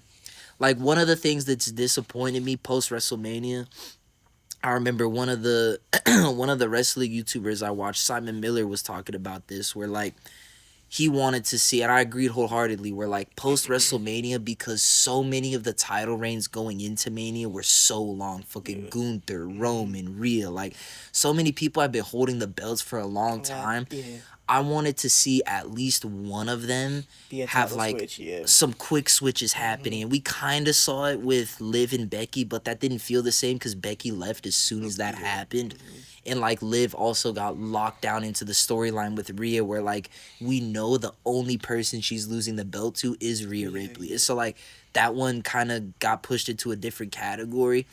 I would have liked to have seen the US or Intercontinental Championship switch hands already by this point, just to remind us that like, hey, this shit is exciting. Like you never know what's gonna happen. It's not always gonna be some hundreds of days like super long reign. Sometimes someone's gonna have a crazy night where I wish they would have done something totally unexpected with one of these belts and just done something fun and different.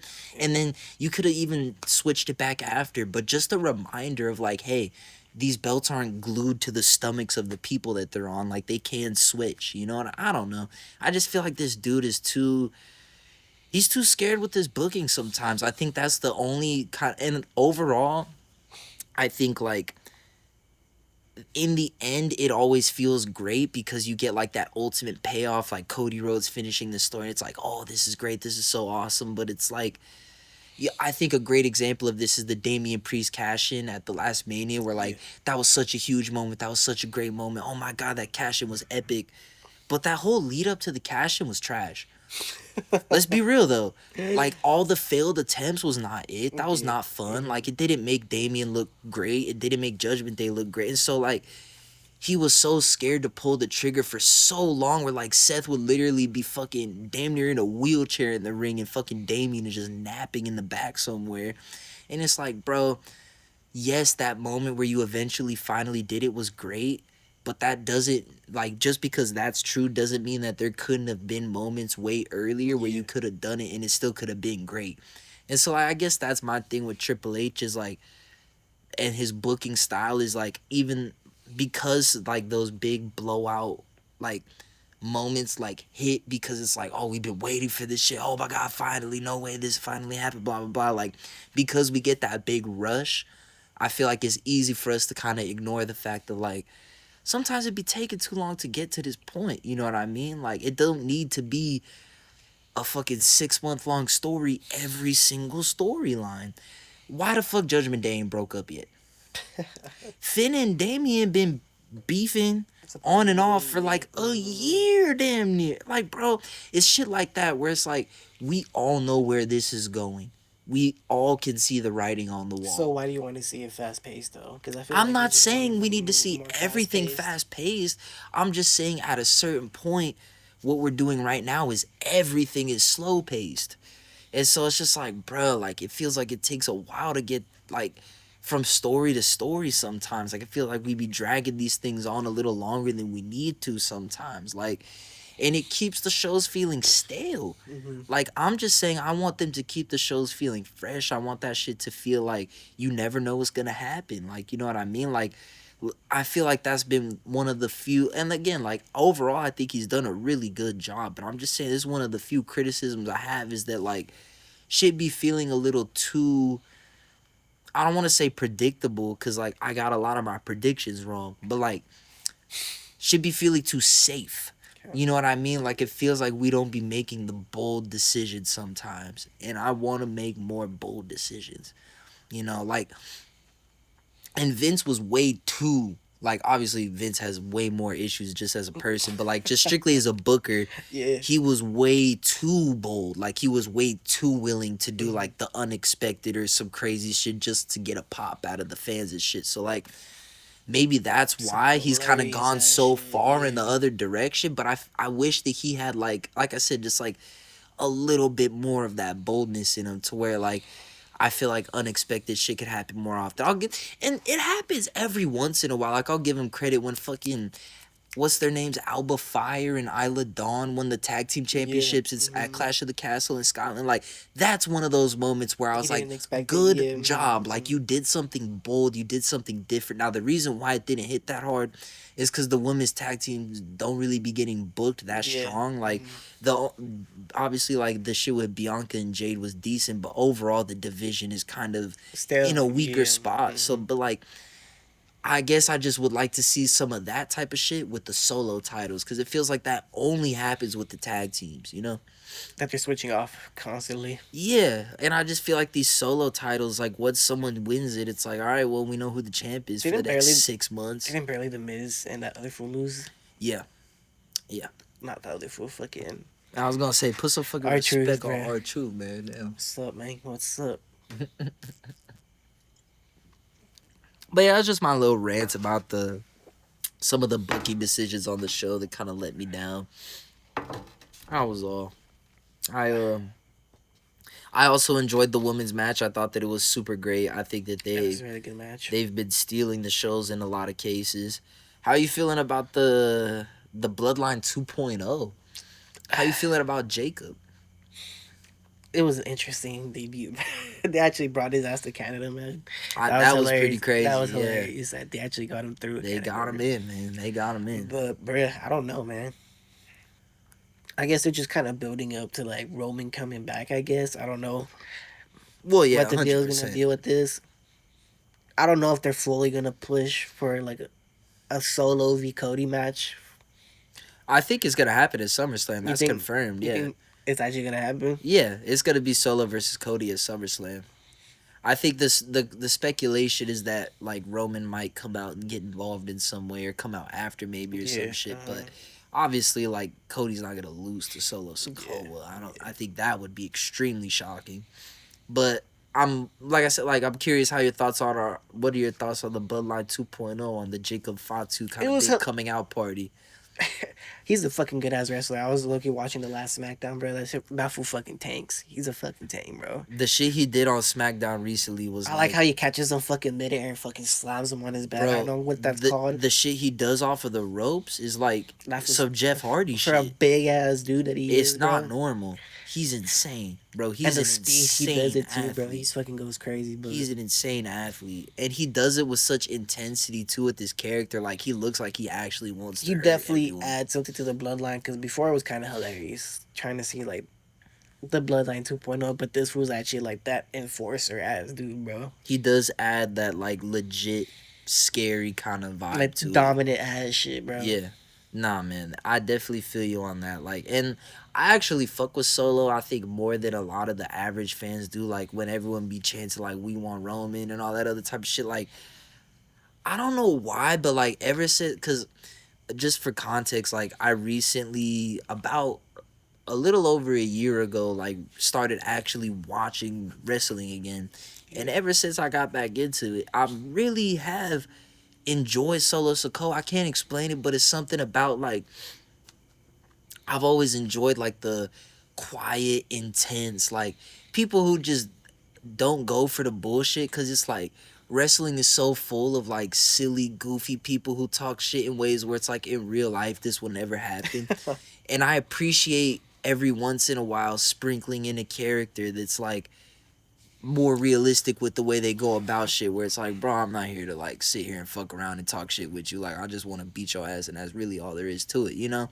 And like with Solo, he portrays that really well. I feel like he does a good job of playing that like serious, no bullshit character. I just think they fucked him over with the way they booked him leading into this run.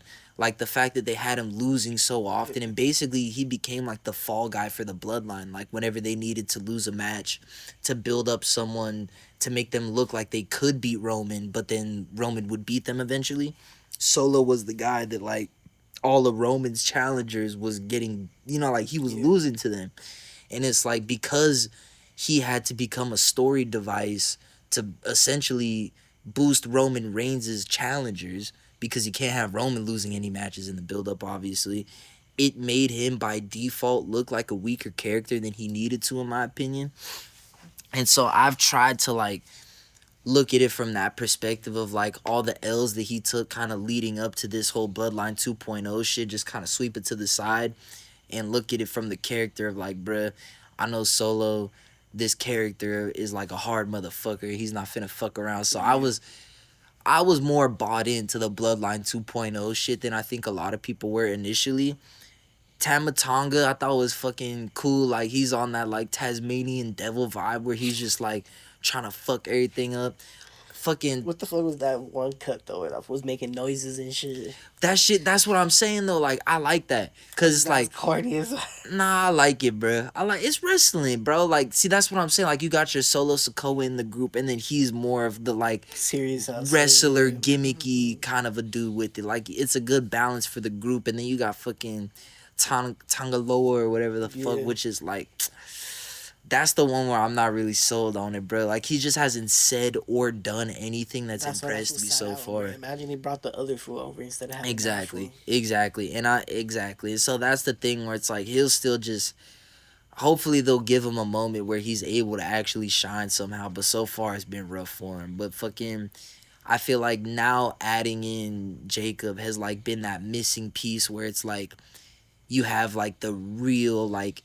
intense fucking, because like Solo's now in the like Roman kind of role, I guess, where he's supposed to be the boss, so you needed the next Solo. And like Tama Tonga, even though he is like the crazy, like I said, like Tasmanian devil shit, like quick ass, it didn't work with the whole like enforcer shit, because that full like we're expecting it to be more like Solo, where it's like the more quiet, like just like kind of waiting to pop out and just do some crazy shit. Like, bro, Jacob has fit right into that role. I'm so excited. I was literally, when I was watching SmackDown the other day, the one we were just referencing, where he was doing all that crazy shit, I was sitting there watching, and I told my girl, I was like, bro, we are watching a future champion right now. Like, you think? 100. You think nope. It's not wild.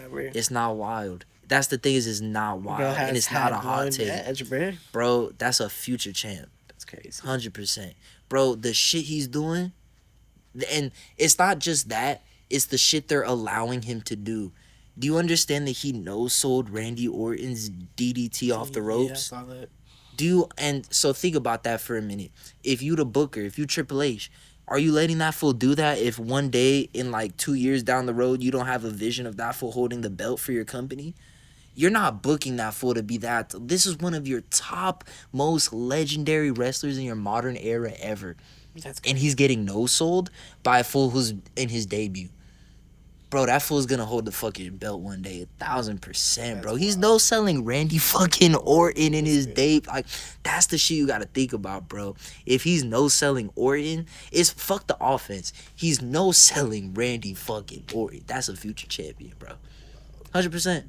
100%, bro. 100%. Stamp it. Stamp it. I'll come back to this shit later, bro. Stamp it. Come back. That is crazy. The only other thing that happened on this show, bro, goddamn. What, man? What else? That's it, no?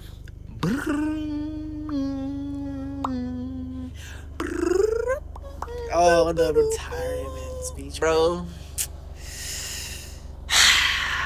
His last run, bro. It's One more so time, crazy, bro. bro. It, man. One more time, he said. The last time is now. What are we saying? You ready to see Suit Cena, CEO Cena? It's not gonna, bro. I don't. You said this shit the other day. This fool was telling me he thinks Cena's gonna be on some like Kane shit and be fucking like the. Suit Cena, bro. Bro, it's never gonna Yeah, it's happen. gonna be Suit Cena, bro. What do you think? Like during this run that he was talking about? Oh no, after, bro. No, you're in, bro. You could not be more wrong. You're to see Suit Do you Cena, know bro. how much money they would have to pay him to do? Like, you're talking about Kane, a guy who's the mayor or some shit of some bumfuck town somewhere. Like, this fool has no motion at all. This fool got no bread at all. This fool broke for it. Like in the bigger picture, he ain't up, bro. And you talk about Cena, bro. They'd have to sign this fool to That's like. what he said. He's gonna come out in the suit and shit after. He's gonna hit up the Georgia, bro. They'll have to. They'll have to sign his ass to a fucking like 8-figure contract. Nah, bro. It's never happening. He said hanging up the George. He's hanging up the George, but bro, you saying like he's gonna be the general manager of Raw? He might. No, he's not. He might. He will never be a weekly performer ever again after this run is over, bro. He's becoming Suit Cena after, bro. I just don't even know why you wasting my time with this stupid ass take. Do you know how much money he's made from Fast and the fucking Furious 70,000? 70,000. They made a lot of movies. And you know why? They make a lot of fucking money. That fool is trying to do Hobbs and Shaw 3. He ain't trying to fuck around with Hobbs and Shaw 3. General manager of SmackDown. I'm just saying, from a basic understanding of economics, there's a 0% chance he will ever work in like a management or backstage role at WWE. It's never gonna happen. He'll pop out and do. It'll be like Stone Cold being the fucking manager of Raw. Like, bro, never gonna happen. They would never pay that much money to someone whose job it is to be Nick Aldis. It's crazy. They're never gonna do that, bro. They just financially, it's never gonna happen. This guy's time is way more valuable than that role you just described. Kane, yeah, he doesn't have shit going on in his life that matters. John Cena does. That's the difference here. So nah, bro, like this run is it. I don't know if that's copium of you trying to like convince yourself that he's gonna still be here. But it's not gonna happen, bro. Like, he's done after this. This is it. So what do you want to see in this last round, bro? I hear a lot of people saying the 17th title. I mean, yeah, 100%. And the Moth has the GOAT status. Well, Ric Flair's a shitty human. So, like, yeah, 100%. He shouldn't be. Well, he just shouldn't be the record holder of the thing, bro. He's like a bad person. Like, that's obvious. It should be Cena. And also, like, Cena means infinitely more to the WWE than Ric Flair. Yeah. Infinitely more. Like, Ric Flair was huge to professional wrestling, but he wasn't, like, the hugest WWE. Yeah, like, he was huge in, like, NWA and shit like that, like, in the territory days and shit. Like, Cena is the WWE. He's the reason the WWE is the global enterprise it is today. Like, he was the flag bearer of that company during the time when it went from being, like, the thing that grunge bros watched in their garage pounding beers to, like, the mainstream entertainment product that it is today. You know what I mean? Yeah. And you can't ignore that influence. And I just feel like it's absolutely deserved for him to get that 17th title. Not only that, but I want to see him get that Intercontinental title so he could go out as a Grand Slam champion, because that's the only one he hasn't won yet so far. So that's a big one that I would like to see happen. Specific matches. I heard that Punk was talking at his press conference. I mean, obviously that has to happen. I mean, Punk and Cena's careers are so intertwined that you can almost never talk about the career of Punk without Cena, and you can't talk about the career of Cena without Punk, because they were such, like, the anti of one another at their peak at one time. So that is fucking perfect. It's written in the stars that one's gotta happen. Obviously, Orton, that's gotta happen. I'd love to see him and Sheamus. That's another great one from my childhood. I'd love to see him take on some of the newer faces that like we haven't seen. Like I'd love to see him versus Cody. That would I be think that'd a be good match. awesome. Yeah. I don't know if he's wrestled Seth before, but that might have been during my dark ages. But Yeah. I'd like to see him versus Seth. I'd like to see him versus Roman again. I know they've tried that before and it hasn't worked the best. I'd like to see one final him versus Roman. I think you could send him down to NXT. I'd like to see That'd fucking be Cena interesting. versus Trick Williams, dude. That'd I be think kinda that'd be dope, yeah. tight as fuck. He You know gives what a I match mean? to Like, someone real quick, yeah. I think there's a lot of, depending on how open he's willing to be, I think there's a lot of cool ass shit. I'll tell you what, it'd be fucking awesome if we could see him get his ass kicked by Braun Breaker. Like, I'd love That'd that. be interesting to see. I'd love that. Like, that's one thing is that I don't need it to be Super Cena. Like, I'd like for him to win a lot. Yeah. That is one thing is I don't want him to just be putting everyone he's over. Like been we don't putting need that. everybody Yeah, over, we don't bro. need that from you right now. But at the same time, I wouldn't mind here and there for him to take an L just to keep it feeling fresh. Like just to, and because it would make the losses that he takes like actually feel like they matter. Like if he picks and chooses out of however many dozen or so, couple dozen matches he's planning on doing, and like pick like 5 or like 3 or whatever that like Yeah. you choose to lose, and like really make those ones feel like they count. I would enjoy the losses to feel like they matter. But I mean overall, I just, as much fan service as possible. Like I want to see as much like callbacks to old matches. I want to see all the different Throwbacks like and shit, yeah. exactly. Like I'd love to see him do some shit with the Wyatt Six if they could try to do something similar to the Firefly Funhouse shit that he did before WrestleMania, with which Bray was, back in the yeah. like, just all the different phenomenal moments he's had throughout his career. You know, I think this is an underrated one. I'd love to see him and Ray go heads up one last time. I think that'd be a really interesting, fun yeah. one. You know what I mean? From the first Like, match that they had where those who were telling each other to suck their dicks and shit. bro. like I think that there's so many good Pause, ones. but- Yeah, for real, that's a little, wrestling was wild at times. I'd love to see him bring back like the open challenge at some point. Like if he wins the Intercontinental Championship, that would be a great way for him to lose it eventually. It's like Yeah. open challenge and shit. Like Like his third match or something. back during the U.S. title run, that was so iconic with that whole thing. Like, if you want some, come get some. Like that whole, like, if he doesn't say that at some point, I'm gonna be pissed. Like he needs to tell people to come get some. Like that whole shit. Like that's what I mean when I say like fan service, bro. Like all these callbacks to like his iconic moments throughout his career. I'm gonna be honest, I wouldn't mind seeing him rap again. Just for the I don't think bands, that's like gonna just because it's happen, bro. funny. Yeah, but I don't But think that just one's just gonna because it's happen. funny, bro, I'd like to see him come out and do some word life shit for the one time. I think he's personally said that he's not gonna do that again. I think I've heard him say that too. I think he talked about it in the press conference. But fuck that, I don't give a fuck, bro. Like, do what I want, bitch. You. This what the question was, right? What do I want? That's the question, right? What do I want? So that's what I want, motherfucker. You want I another want him mixtape, to bro? rap, yeah. Another mixtape, dog. Not another. It doesn't have to be all that. Just like come out and rap one time. It'd be fun. Like literally, I think The Rock kind of laid out the blueprint where like a lot of the shit, and obviously he didn't have as many matches. That's the only difference. But like character wise, a lot of what he was doing was a callback to the previous versions of The Rock, but with a new twist.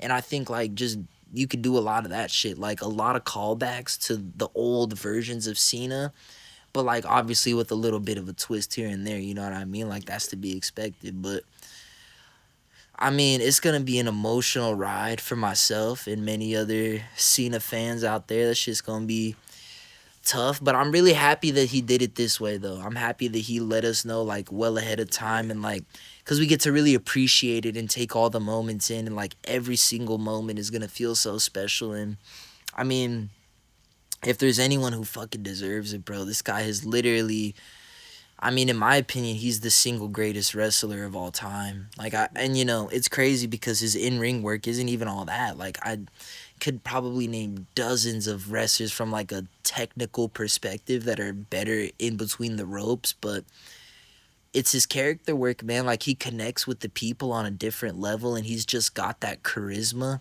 and that ability to fucking he's got this way to like draw emotion from people, like even at the peak of Super Cena when people would have said, and even I can admit now that like he was overbooked and like Yeah. pushed down our Yeah. throats way too much, but even then at that moment, like he always elicited such a fucking harsh reaction, even if it was a negative one. Whereas like other times where people have been like pushed down our fucking throats from the audience perspective, fucking pause, but like fucking like I think about how Roman was during his first babyface run, like fucking Blue Eyes Contacts Roman and shit, when they were trying to really make that fool out to be like the fucking the Wait, big wait. dog. Oh yeah, yeah, yeah, Like yeah. when he was his babyface before the whole Yeah. bloodline turn and shit like that. Like I feel like his reactions, like they would be negative, but like Suffering suck attachment. my thing is that like people didn't care as much. Like the boos weren't as hard. Like even when people were booing Cena, they were booing him like hard. Like it was like no matter what, the reaction was always like passionate as fuck. And I feel like with other wrestlers, like we've seen them go through moments where like people just don't care as much. And like that's probably the worst thing that can happen to you as a wrestler. And like with Cena, like no matter what, you had to care. Like he made it feel like it mattered. I feel like he always put his all into that shit. You know what I mean? Like he really tried to make that shit feel like it really mattered. Yeah. And just yeah, overall, like man, what a goat. What a fucking goat. That shit's crazy, bro. And so that's it. That's all you want to see from me. I mean, pretty much, yeah. I mean, obviously, like there's plenty of other matches that are gonna could be interesting. Like I think him versus Dominic would be funny as fuck. Like there's so many How matches. do you Like think he's gonna be acting when it comes to being on Netflix? Do you think he's gonna be more he'll be more fucking loose. fucking He'll whatever be more type of loose. shit? Yeah, for sure. For sure. Because I don't think he's the most brand friendly person. Like, he'll Yeah. swear and shit like that 100%. Yeah, no, I think it'll be good. Good comedy, Cena. Okay. So, man, like, I know I kind of just went on my little rant. Curious if you have any thoughts on Cena and everything and just. It's hard to believe, bro. It's hard. It's hard what he's actually saying. It's like, bro, why kind of like? I understand. It's like from a perspective from him, for what he's done for the company, and be like, hey, I'm like, at least I'm able to walk out on my terms, still mentally up here, fucking still able to do whatever, walk, be able to go lift weights and shit like that with no problems and shit. I understand from that perspective, but I would understand like, oh hey, I'm a fucking like, I'm a retire, but like doesn't mean I'm fucking done. You know, like how The Rock retired, but he still comes back every now and then and shit. So, what are you saying? Like, I feel like it was a crazy thing to say. It's like I'm done. Like I'm literally done after this shit. It's crazy to say. I mean, obviously in wrestling, bro, nothing's ever done. Like I feel like when everyone retires, that's what they just say like, "Oh, I'm retired," but then they come back. Like I feel like when The Rock left, like he wouldn't have left and said like, "Oh, but I'll be back soon, maybe." Yeah. Like you know, like I feel like it's just that's how wrestling retirements are. They're kind of flimsy. Like with the Undertaker, bro. Like it was like, oh, Undertaker's gone, but even then, like That he fool stayed pops out for here life for and there. fucking, Yeah, yeah. like he popped out for the Mania shit recently. So like, bro, like wrestling and retirement is flimsy as fuck. Like I feel like that's like you're right, bro. Like he is gonna come back and do some shit. It's just that's the way they say it, cause that's the way they say it, bro. And like he probably does want to like realistically be able to step away and just I feel like it's more of having the freedom of being able to walk away from wrestling without the pressure of when are you coming back. Yeah. You know what I mean? Like, because that's what I feel like these fools get. Like these fools who make their names in the wrestling industry and then they go out trying to do whatever That's it all is. they get is the I fans feel like they asking, just get like, people hey, constantly this is asking, dope, but when like, you bro, coming back, yeah. yeah, like when are you gonna, when are we gonna see you in the ring? And it's like at a certain point, just to be able to let the world know that like that phase of my life is behind me and like I'm on the next part of my journey now is like just to be able to kind of clear the air and so that like people aren't sitting around waiting for the next great when is Cena gonna have another run in the company, like is Cena, oh, is he not filming a movie this fall, like is he coming back? It's like nah, And this bro, is a like safe way of saying like, hey, bro, like this is gonna be a for real like that last time you guys see yeah, me for like like this is the much, last yeah. guaranteed time you're gonna see me. Like, of course, let's be real, bro. Like, he's finna pop out and give someone an AA. Yeah. Like, that's guaranteed at some point. Just like Stone Cold still is giving people stunners. Just like The Rock still be giving rock bottoms. Just like Taker still be giving choke slams. Like, You know what I'm saying? Like, just like Ric Flair's old ass still walk out on AEW and fucking, woo, exactly. I'm gonna sexual assault you. Crazy. That's probably what he says. So, fuck shit. Anyways, fucking. Crazy. Like, bro, what I'm saying is that, like, retiring and this shit don't mean nothing, bro. It don't mean nothing. You know what I mean? Fucking Shawn Michaels retired Ric Flair out of WWE, and then this fool went around doing his greatest last match tour. This one with the TNA. And then, exactly, now this fool's at AEW still trying to do shit. So, like, bro, it just depends on what the fuck you want. Like, you think Cena's not gonna be able to get a match? So, you know what I mean? Like, he's never gonna be retired if he don't want to be. So it's just, I think it's more of a way for him to separate himself from this phase of his career and really lean more into the acting shit full time and shit like that. And that's my thing is, yeah, like, let's be real. Like, it would have not had closure if he was just kind of coming here and then, like, dipping out and then coming here, dipping out. Compared to other wrestlers. I'm happy that it reminds me of, you know, shit, it's kind of a little fucking sad even, but it reminds me a bit of Kobe's last season when he announced that he was retiring. He kind of had his farewell tour of, like, every time he popped out in the city or something, like, everyone knew, like, it's Kobe's last time here, you know, and, like, they would get a little tribute video and, like, the players would do something special for him and shit. Like,